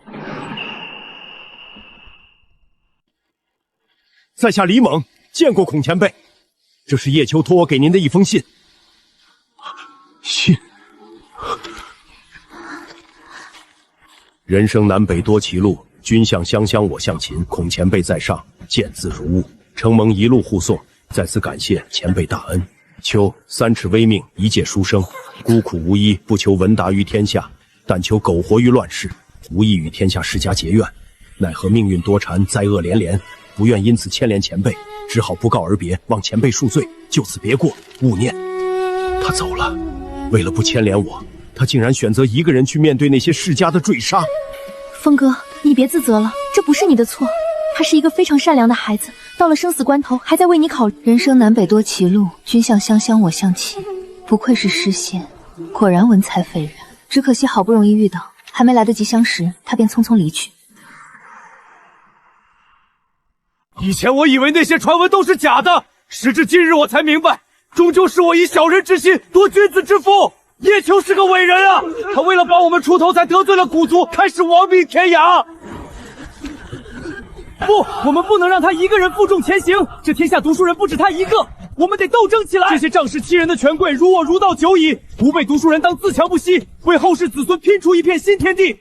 一个人的影响力竟然能大到这种地步，哪怕他不在这里，仅凭一首诗一封信，就能让数万人为之动容。你们都愣着干嘛？还不快上城墙抵挡受潮！我们正在护送百姓撤离，你若想守城，自己上。和平时期你们打压我们，羞辱我们，战乱起来又想让我们替你们当炮灰。该死的寒门儒生，让你去你就去，再敢废话，老夫第一个镇压你！休想！疯了，这群寒门儒生竟然敢反抗了！北海虽蛇，扶摇可见；东夷已逝，桑榆非晚。短短半个月，这首诗便名动天下。叶秋，我好像从来没有真正认识过你。宝贝，你怎么了？有心事吗？我没事。你怎么来了？我倒是想去听讲道金针姐，这不是不放心你吗？自从白鹿书院回来，你整日心神不宁的。他们想说，便让他们说吧。倘若我问心无愧，又何惧他们说？倘若我问心有愧，那也是我罪有应得。你有什么愧？从始至终你都是受害者，他们凭什么骂你？这件事就算有错，也是叶瑾的错。他要是早点说，你怎会不知避嫌？现在你们的关系在所有人心里根深蒂固了，他才出来解释，无异于把你推向火海。别说了。在回黎漾之前，我还是人人敬雅的圣女，如今却成了道德沦丧之人。这种落差我能承受，可我唯一接受不了的是他彻底从我的世界里离开了。那你现在怎么办？你和叶青的事情闹得人尽皆知，连伯父那边怎么说？我爹说，既然错了，那就将错就错，到时候对外公布我与叶家的婚约其实是叶青，不是叶秋。所以你们两家决定坐实这一份婚约，那叶秋怎么办？如果两家同时出面坐实婚约，岂不是说舆论会立马扭转，反而是叶秋成惦记弟弟未婚妻的无耻败类？我不知道，我爹只是提议，具体同不同意还得看叶家那边怎么选。我不想再伤害叶秋了，可如果我不这么做，连家就会永远钉在耻辱柱上。叶家会在权衡利弊后选择叶青，毕竟那是他们一手栽培的继承人。至于叶秋，他们根本不在乎。所以这又是一次选择吗？每一次叶秋都是被抛弃的那一个，从来没有被坚定的选择过。你也别太自责，这件事的过错从来不在你，而是长辈们的事情，你改变不了什么。再说了，你不是一直都喜欢叶青吗？这样做不是刚好合了你的心意？不，以前我不懂，但现在我懂了，那不是喜欢，以前的种种关心都只是林家姐姐对弟弟的照顾，那是亲情，不是爱。难不成你喜欢的人不是叶青，是叶秋？他对叶秋竟然真的动了感情。明明他们相处才短短1个月，而他和叶青相处了整整18年。姐，陆芷姐姐，你们都在啊？你怎么来了？从黎阳回来之后，你就彻底变了。以前你从不会对我露出这种表情，现在却在有意无意的躲着我。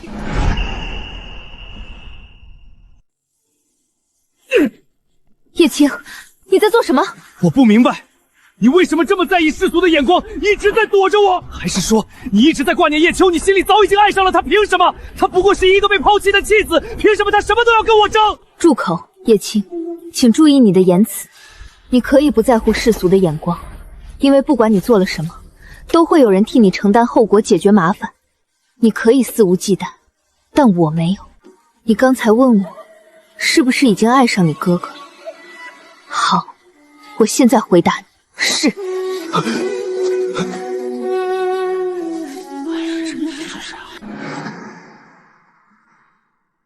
你看看现在的你，都变成什么模样了？自私自利，只知道争风吃醋，哪里还有半点巨北王世子的风采？你给我走！我不想再看见你！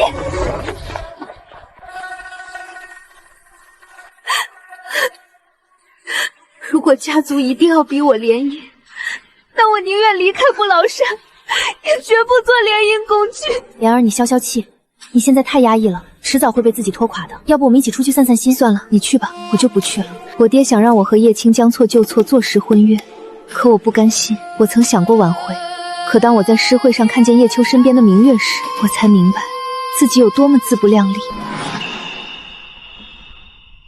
我要留在门中努力修炼，只要能突破仙境，我便能真正主宰自己的命运，不用再沦为家族联姻的工具。别呀，陪我去嘛，你就当陪我任性一次，就这一次。好吧，就这一次。坑恶人可以，牵连无辜不行。火得往没人的地方烧，兽也得往追兵那边引。实力至少在8境以上，打不过。这次先放过你，不过你这位置正好卡在柳家追兵路线上。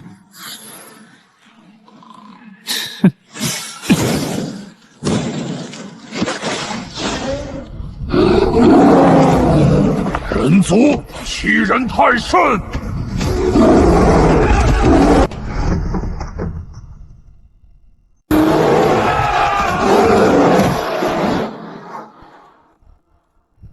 十全大补汤，这地方太美妙了，取之不尽的食材，用不完的宝药，我简直爱死这里了。大的打不过，小的无主荒兽倒是捡了一堆，足够我吃一段时间了。等我吃饱喝足，修为再上一层楼，便去那荒古废墟寻找一落龙骨。收集了这么久的宝药，终于派上用场了。九叶重楼、断魂腐蚀草、绝命五毒花，通通搞里头。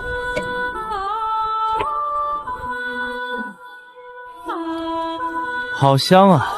不愧是至尊魔简里记载的自制小菜，果然有搞头。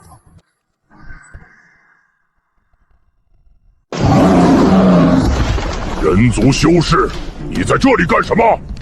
这里是你家呀，我在这里关你什么事？若非寻子心切，老子一头撞飞你！你在这里多久了？刚才有没有看见一头小牛路过此地？没有。这味道怎么有点像我儿子？不确定，再看看。小子，我在找我儿子，如果你看见了，麻烦告诉我一声。不知道，到处都在打仗，谁知道你儿子在哪？如此纯正的浩然正气，此人定是个正直善良的儒修，他应该没有说谎。这也太妙了吧！入口的一瞬间，修为竟然直接提升了1品，达到了无惧4品。你真没有看到我儿子？我真没有看到，不过你不妨去那边看看。刚才那边发生了一场混战，有一头炼狱魔熊失控了，我闻到那边有幼兽气息。炼狱魔熊，该死的家伙！之前泰拳古一被我创了一次，他肯定怀恨在心，趁乱抓走我儿子。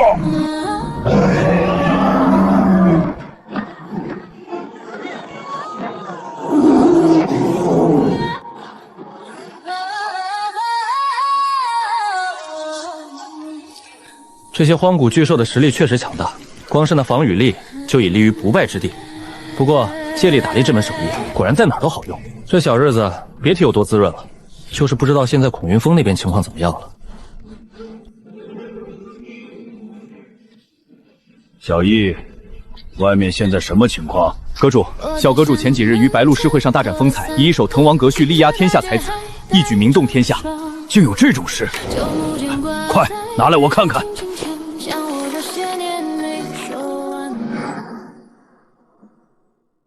寒江故郡，白鹿新府，兴奋义镇，地接横路，襟三江而带五湖，控蛮荆而引瓯越。落霞与孤鹜齐飞，秋水共长天一色。哈哈，好，不愧是我的好外孙。好一首滕王阁序，我孙儿集天地才气于一身，成圣之日指日可待。去，把这首滕王阁序抄在剑阁里，让那些丫头们都见识一下他们小阁主的风采。诺，阁主，还有一件事需要跟您说一下。说，诗会之前，小阁主与柳青风发生冲突，将其打伤。叶青也因为替柳青风出头，被小阁主狠狠教训了一顿。无妨，孩子们之间的矛盾让他们自己解决。可是柳家事后派出上百名高手截杀小阁主，甚至连9境的老怪物柳无绪都出动了。柳家真是活腻了。那秋儿现在如何？大长老白鹿鸣在飞升前亲自出手，联合孔云峰及数万读书人保下了小阁主。如今白鹿鸣已将叶秋立为儒道至圣门人。哈哈，我苏朝风的孙儿又岂会是碌碌之辈？白鹿鸣那老货眼光倒是不错。我之前一直在为秋儿的仙道之路寻找生机，却没想到他自己居然在儒道率先找到了一条道路，江陵柳家。呵呵，无妨，此事你不用管。有江氏松叶在，即使是天上来客，也伤不得我孙儿一分一毫。至于柳家，先记下来，老夫走的时候会把他们也一起带上的。义父的一生是何等英雄，却为了小阁主和大小姐，生生熬干了心血。当年义母离世，大小姐离家，义父一夜白头。小易，生老病死，人生常态，看开点。老夫已经活了9000多年了，人间的风景该看的也都看了。世人都以为我是一个十足的修炼狂魔，实际上早在几百年前，老夫便觉得人间无甚留恋。我唯一放不下的就是我那苦命的孙儿。他从小流落街头，尝尽人间疾苦。如若他不被天下人承认，受万人迫操，也不要抛弃他。义父，你要保重身体，小阁主还等着你相认呢。也许吧，我也期待着相认的那一天。但如果我无法跨过这仙境，那便不需要认了，徒增伤悲罢了。好了，一个大男人哭哭唧唧的像什么话？把眼泪收起来，跟我说说，这孩子现在走到哪儿了？小阁主如今已经抵达陌上，随行的人是书香阁的孔云峰，此人与小阁主情投意合，颇有几分忘年交的意思。孔云峰，我想起来了，是当年在陌上被洪家扫地出门的那个落魄书生吧？正是。哈哈，有意思，没想到当年那个愣头小子，如今也成长为了一方儒道宗师，命运弄人啊！说起来，你那暗阁打听八卦的本事是越来越厉害了。当年老夫为了监视婉清那丫头，才专门设立了暗阁，没想到如今倒成了老夫听大荒八卦的消遣。阁主，暗阁的兄弟们也是为了让您在山中不那么无聊。无妨，当年洪家那老头可是被他女儿和孔云峰气得够呛，脸都绿了，差点没当场杀了孔云峰。让你们当年不看好自己的女儿，这下好了吧？让人家穷书生给拐跑了，这种痛苦可不能让老夫一个人承受。那不是太虚圣地的凌云公子吗？没想到他也会来这种地方。花都本就是艳遇之都，当年叶伯父与苏母也是在此相遇，他来此并不奇怪。我的良人又在何处？莲儿，你别难过了，我们这次出来主要是散心的，你要开心起来。你说的对，人不能一直停留在原地，我得振作起来。我还没有输，这些年我为了叶青让出了太多机缘，如今我已是6境巅峰，只要我全心全意修炼，我绝不比任何人差。小姐，老爷刚才又来信了，问你什么时候回去一趟。爹爹这是想干什么？我好不容易给自己放几天假出来散心，他这一天一封信，天天催着我回家。老爷这不是担心你吗？外面坏人那么多，要是遇到什么心肠脸度无恶不作的魔头……好了，什么魔头不魔头的，就算是天底下最大的魔头，看见我都得绕着走。爹爹的心思我还不明白，无非是害怕我被哪个黄毛小子拐跑了。天哪，那是诗仙叶秋，真的是他，他竟然也来花都了。花都真是一个好地方，等我在这里休整几日，彻底稳固无惧四品的修为，便去荒古废墟。孔云峰，他怎么也在这儿？难不成叶秋也来了？此人是谁？怎么会和孔云峰在一起？看两人举止，倒像是相恋多年，久别重逢。那不是孔君峰吗？他怎么在花都？孔玉峰在这里，那叶秋呢？算算日子，我已经好多天没有收到关于他的消息。如果能回到从前，我绝对不会一次次伤他的心。叶秋，哪里走？赤色天地，不愧是魔神之躯，其杀伤力果然比至圣之躯要恐怖。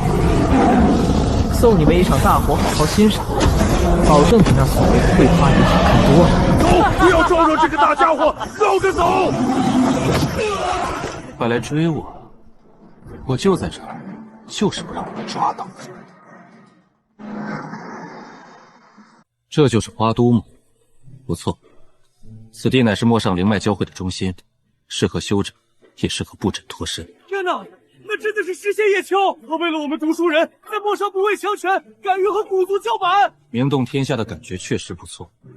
顾寒那小子，以为逃到陌上就能躲过一劫，当年那笔账，我可一直记着。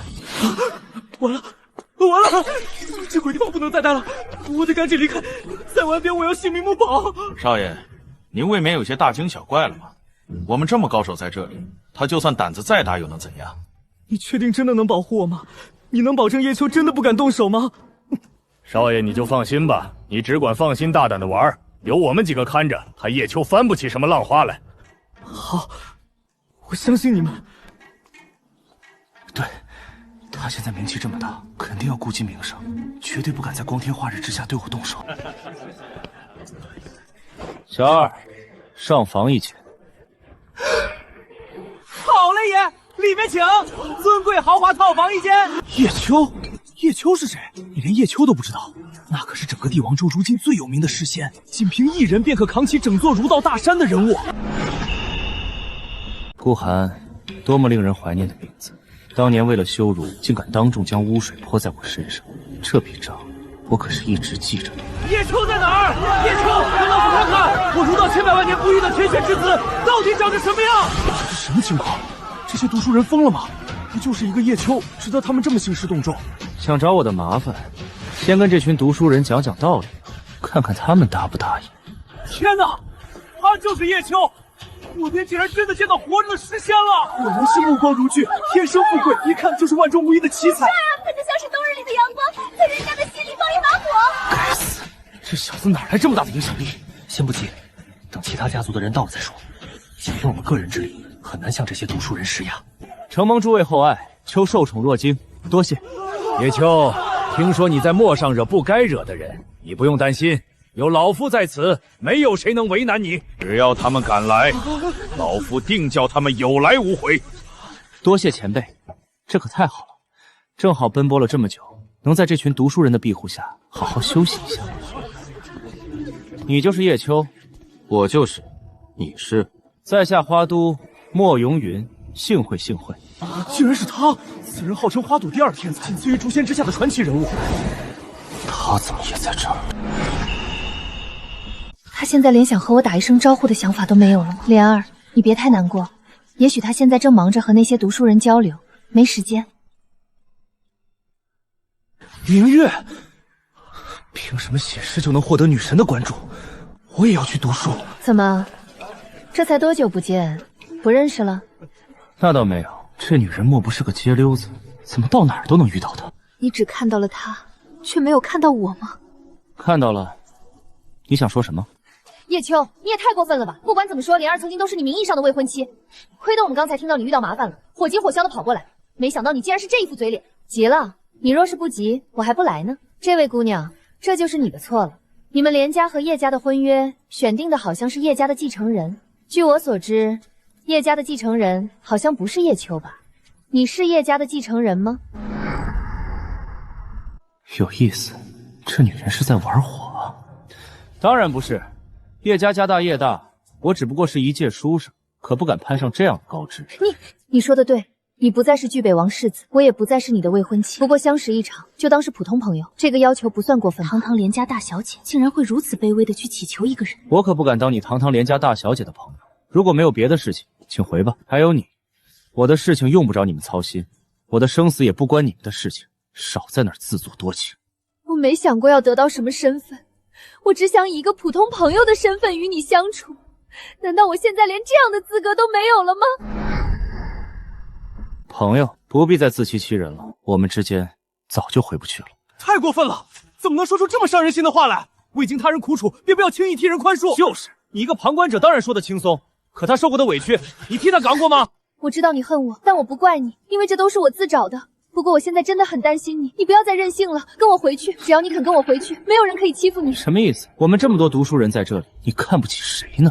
这家伙的魅力还真是越来越迷人。小姑娘，老夫虽然不知道你们之间发生过什么，不过有句话我必须告诉你，若是有人敢在老夫的眼皮底下动他一根手指头，那就是在打老夫的脸。没错，老夫现在令你收回刚才的话，叶秋小友在此，自有我等护持，还轮不到旁人轻慢。对不起，诸位前辈，请不要动怒，刚才是我们口误，我们马上收回。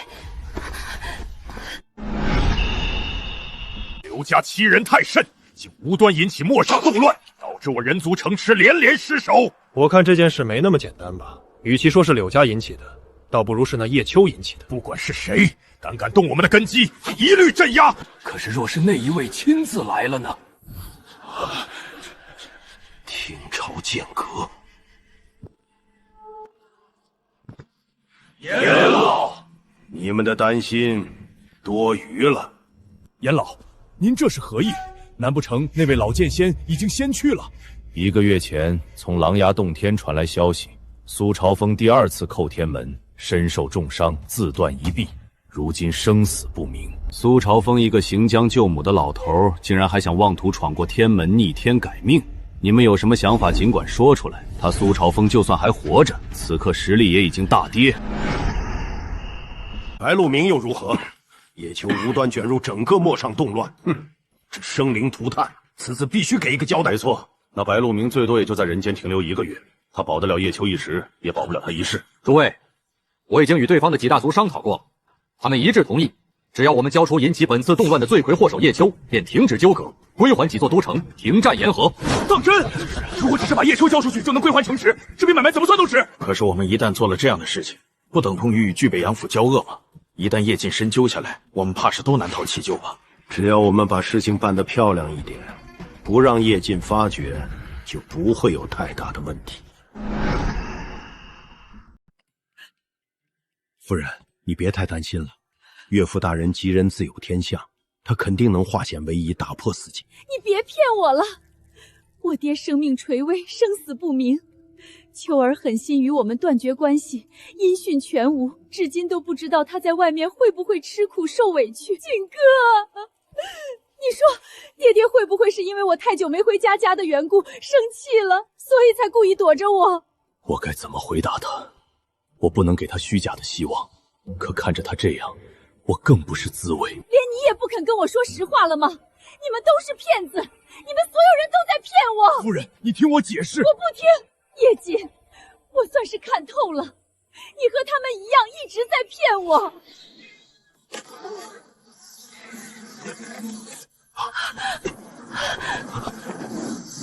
爹，您怎么来了？锦儿，我听说你尚有一子流落在外，叫叶秋，对吧？没错，我确有之子，此前一直寄养在黎阳，今已年过20有3。混账！这么大的事情，为什么一直瞒着我们？爹，此事是我有欠考虑。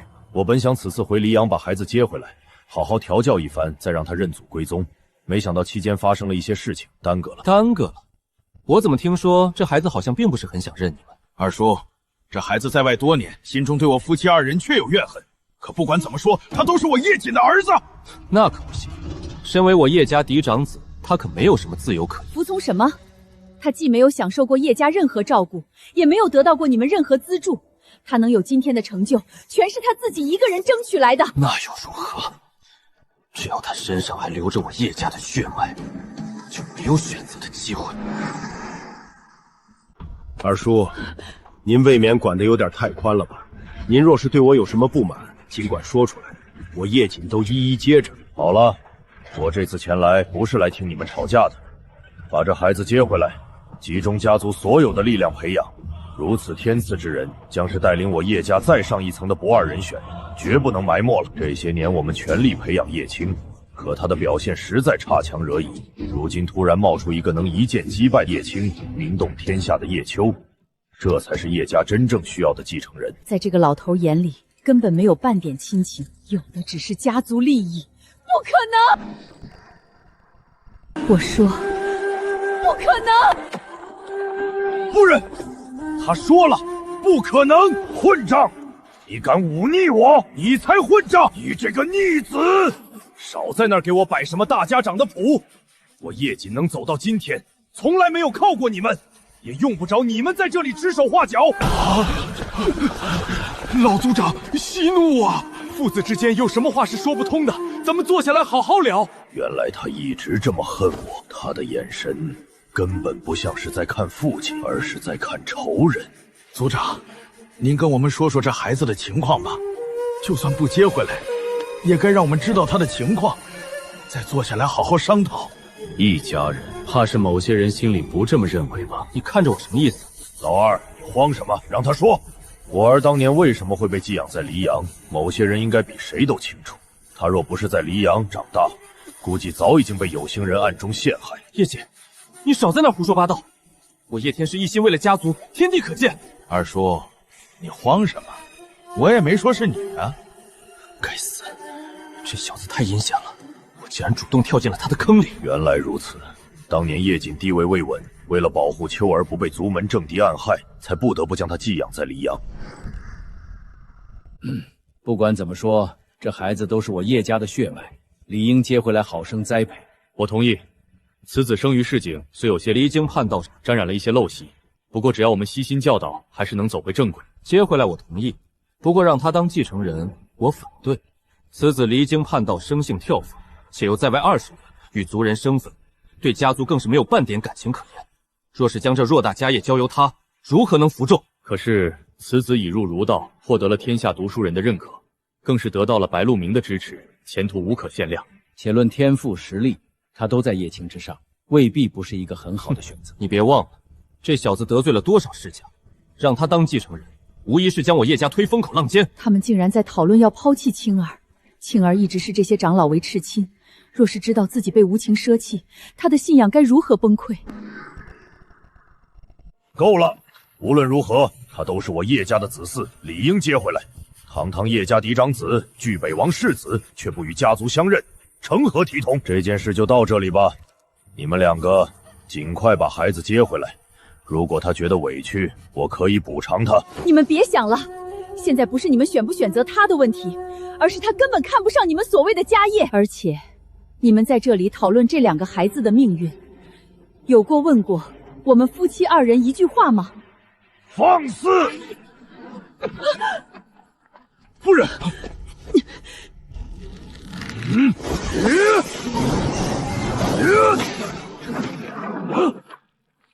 混账！你竟敢对我动手！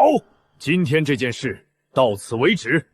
叶阳，送客。逆子，你想干什么？叶天齐，给你面子，我称你父亲。当年你没有管过我，现在你更没有资格插手我的事情。以前爹爹在的时候，谁敢对我大打出手？如今爹爹下落不明，我竟落得如此境地。景哥，我们怎么办？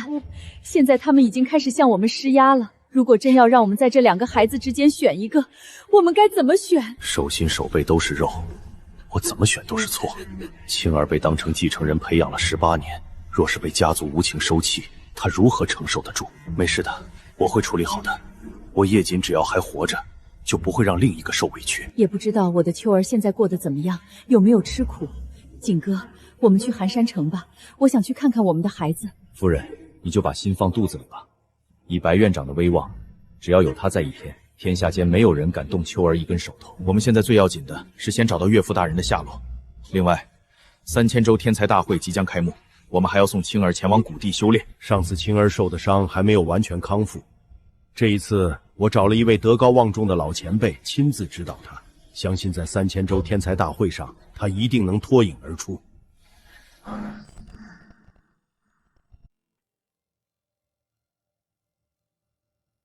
早就听闻叶子有惊天伟地之才，随口一吐便是半个盛世景象。今日此情此景，不知可否有这个机会，能亲眼见证一首传世之作诞生？真有意思。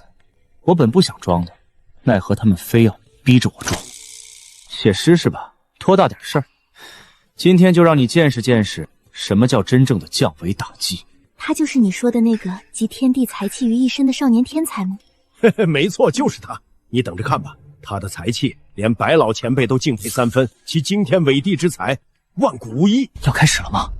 他能否像当初在白鹿书院那样，一首《滕王阁序》震撼全场？我估计难。这等巨作千百年难遇，能写出一篇已经是上天赏饭吃了，怎么可能随手就写出来？承蒙诸位厚爱，既然大家都想让我即兴一首，那秋只好献丑了。你紧张什么？又不是你写。切，你不懂，这叫身临其境，我这是先入戏了。莲儿，你不会是喜欢上这家伙了吧？去，我就喜欢了，怎么了？不行啊？连明月这样不食人间烟火的仙女，竟然也会被凡尘男子的才华所吸引吗？这叶秋到底有着怎样的魔力？天地文脉在这一刻与我共鸣。这首诗不只是我写下的，也是这方天地借我之手落下的。天哪！海上明月共潮生，这第一句的意境就如此炸裂吗？开场即巅峰，快别等着我，我要看下一句。不好，这小子竟然又引来了天地异象。他每一次写诗都能引发异象，难道他是天道的亲儿子不成？江畔何人初见月？江月何年初照日？不知江月待何人？但见长江送流水。江上的月亮在等待着谁？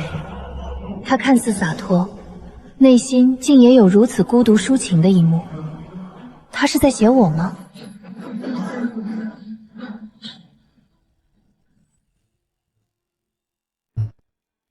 起飞了！一首诗的功夫，我居然直接冲到6境巅峰。春江潮水连海平，海上明月共潮生。好美的诗句！细细一品，这诗句中似有万千法则蕴意，这便是我儒道至高学问的巅峰。峰哥，你怎么了？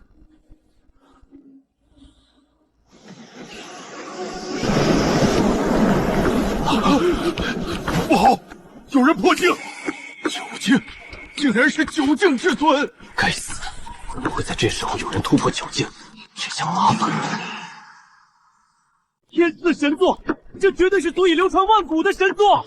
这是现世，至少能让我天下儒生少走百年弯路。突破了，竟然直接打破6境宗，踏入了7境，不愧是孤篇盖古今的春江花月夜，太硬核了。哈哈哈哈！我终于成功了。从今日起，我孔云峰回来，当年那些瞧不上我的人，终将只能仰望我。好恐怖的气势，这就是儒道的浩然天地正气吗？竟然完全不输于任何天地真气，甚至更霸道。峰哥，你终于做到了，你没有食言，你真的带我看到了这世间最繁华的风景。小姑，你怎么了？你怎么哭了？姑姑没事，我只是太开心了。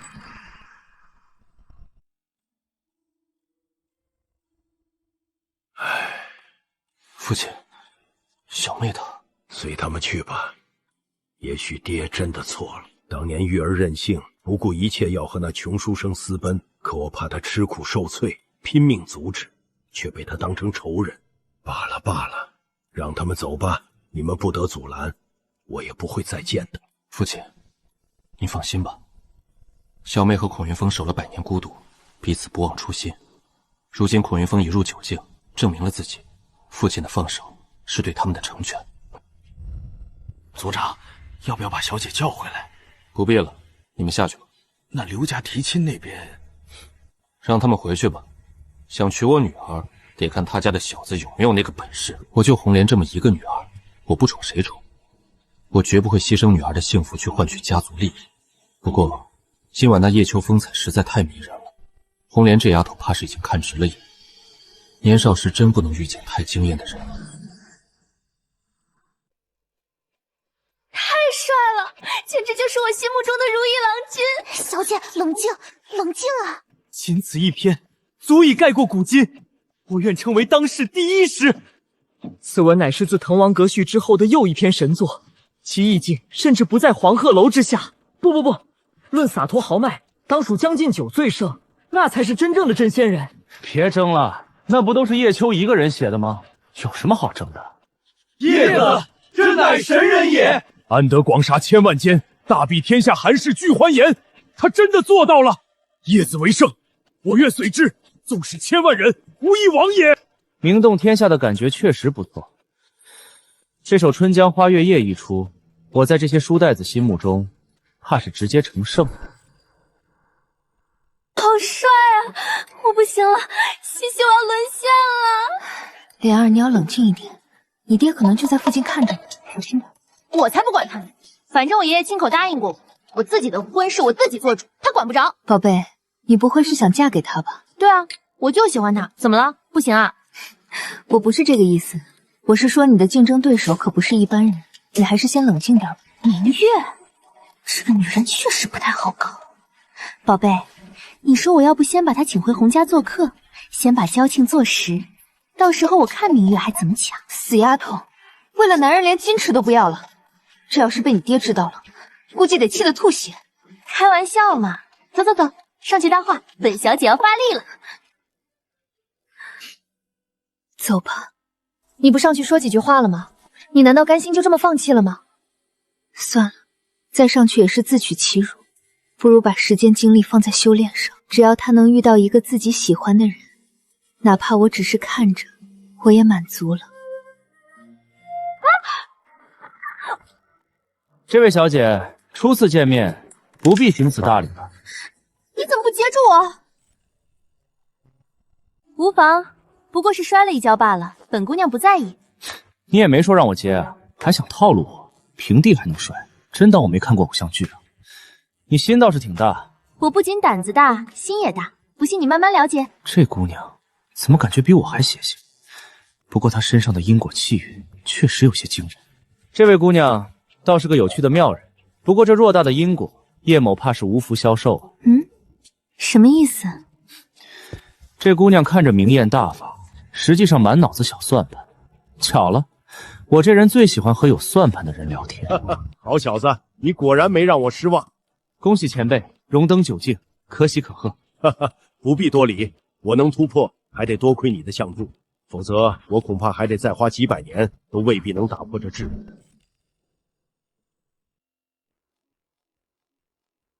你就是叶秋吧？先前早有耳闻，今日一见，果然一表人才，才气惊人。我本来以为老孔是个老实人，没想到啊，你竟然背着我偷偷撩妹，有这种好事居然不叫上，太过分了。叶秋，见过前辈。小友今日这一首《春江花月夜》，可谓是给老夫开眼了，堪称万古无一的传世之作。多谢诸位前辈抬爱，今天也是借着诸位前辈的光，给叶秋搭了这么一个台，才有了这一首诗的诞生。它不属于我，它应该属于天下读书人的。格局，这就是格局啊！难怪人家年纪轻轻就有这般成就，看看人家的胸怀，心里眼里只有那广阔天地，才能写出如此大气磅礴的千古绝句。他到底是怎样的人？明明看似玩世不恭，却能写出这般直抵天地本心的诗。西西，你看他那个眼神，我感觉我遇到对手了。你才知道啊，那可是明月，帝王州第一美人，第一天才。第一又怎样？感情这种事，又不是谁修为高谁就赢。叶子，能不能再给我们讲讲这首诗的意境？是啊，江畔何人初见月，江月何年初照人。这一句到底是何等心境？诸位前辈，这诗写的不是我一人之心，而是万古人间之问。江月不语，却照进古今人。峰哥，100年了。是啊，100年了。我曾以为这一生都不会再见你。我也以为你不会再回来了。红玉，当年我没能带你走，是我无能。如今我回来了，若你还愿意，我便再也不会放手。我等这句话，等了100年。老孔可以啊，不鸣则已，一鸣惊人。突破9境，顺便抱得美人归，这波不亏。人间情债果然比修行还难。叶公子，刚才摔那一下不算正式认识，重新来过。洪家，洪莲。叶秋，幸会。只是幸会，我还以为你会多夸我2句。红莲姑娘胆子大，心也大，脸皮更是不小。那是自然，脸皮薄的人怎么抢得到自己想要的东西？莲儿，你矜持一点。我已经很矜持了，不然我现在就请她去洪家喝酒。红姑娘倒是直接。明月仙子也不差呀，坐在那里一句话不说，眼神可一直没离开过她。莲儿，我们走吧，别看了。我知道，可我就是忍不住想再看他一眼。原来他不是不会笑，只是再也不会对我这样笑了。你还喜欢他，对吗？喜欢又如何？我已经没有资格了。那就让自己变得更好，至少下一次见面时，不要再这么狼狈。你说的对，我不能一直站在原地哭。他已经往前走了，我也该往前走。舍不得。人总要为自己做过的事付出代价，他如此，我也如此。你这话倒不像是在说他，更像是在说你自己。明月仙子这么聪明，容易没朋友。那你算朋友吗？看心情。那我呢？我算吗？你算麻烦。能被你记住也不错。叶公子，一个人多没意思，不如我陪你。红姑娘，你这么主动，就不怕被人说闲话？怕什么？我红莲想认识谁，还轮不到旁人指指点点。倒是洒脱。我不是开玩笑，我欣赏你，也喜欢你的诗。你若愿意，改日来洪家做客，我亲自带你看巴山花海。有机会的话，我会去。好小子，刚出名就有人请你做客，眼福不浅啊！红莲这丫头从小任性，但心性不坏。叶小友莫要见怪。小姑，我哪里任性了？小友今日这一首《春江花月夜》，老夫越品越觉得惊心动魄。此诗一出，花都今夜注定载入史册。叶子，请受我等一拜。诸位前辈不可如此，秋不过是偶有所得，怎敢受此大礼？这一拜不只是拜你，更是拜我儒道气运重燃。白老若是看到这一幕，定会无比欣慰。白老先生要是知道我心里打的小转盘，估计欣慰一半，头疼一半。诸位今日厚爱，叶秋铭记于心。若有一日天下寒门再无读书难，便是我辈读书人真正值得举杯之时。花都看似繁华，却暗潮汹涌。世家、古族、柳家，3000州大会，一个个都在等着我入局。在想什么？在想今晚风景不错。你说谎的时候，眼神通常比平时更真诚。明月仙子，你这样聊天很容易把天聊死。聊死了正好，我来接上。叶公子，明日花都还有花灯会，你去不去？莲儿，你这邀请也太明显了。明显才好，藏着掖着多没意思。既然诸位盛情相邀，那叶某便去看看这花都的花灯到底有多好看。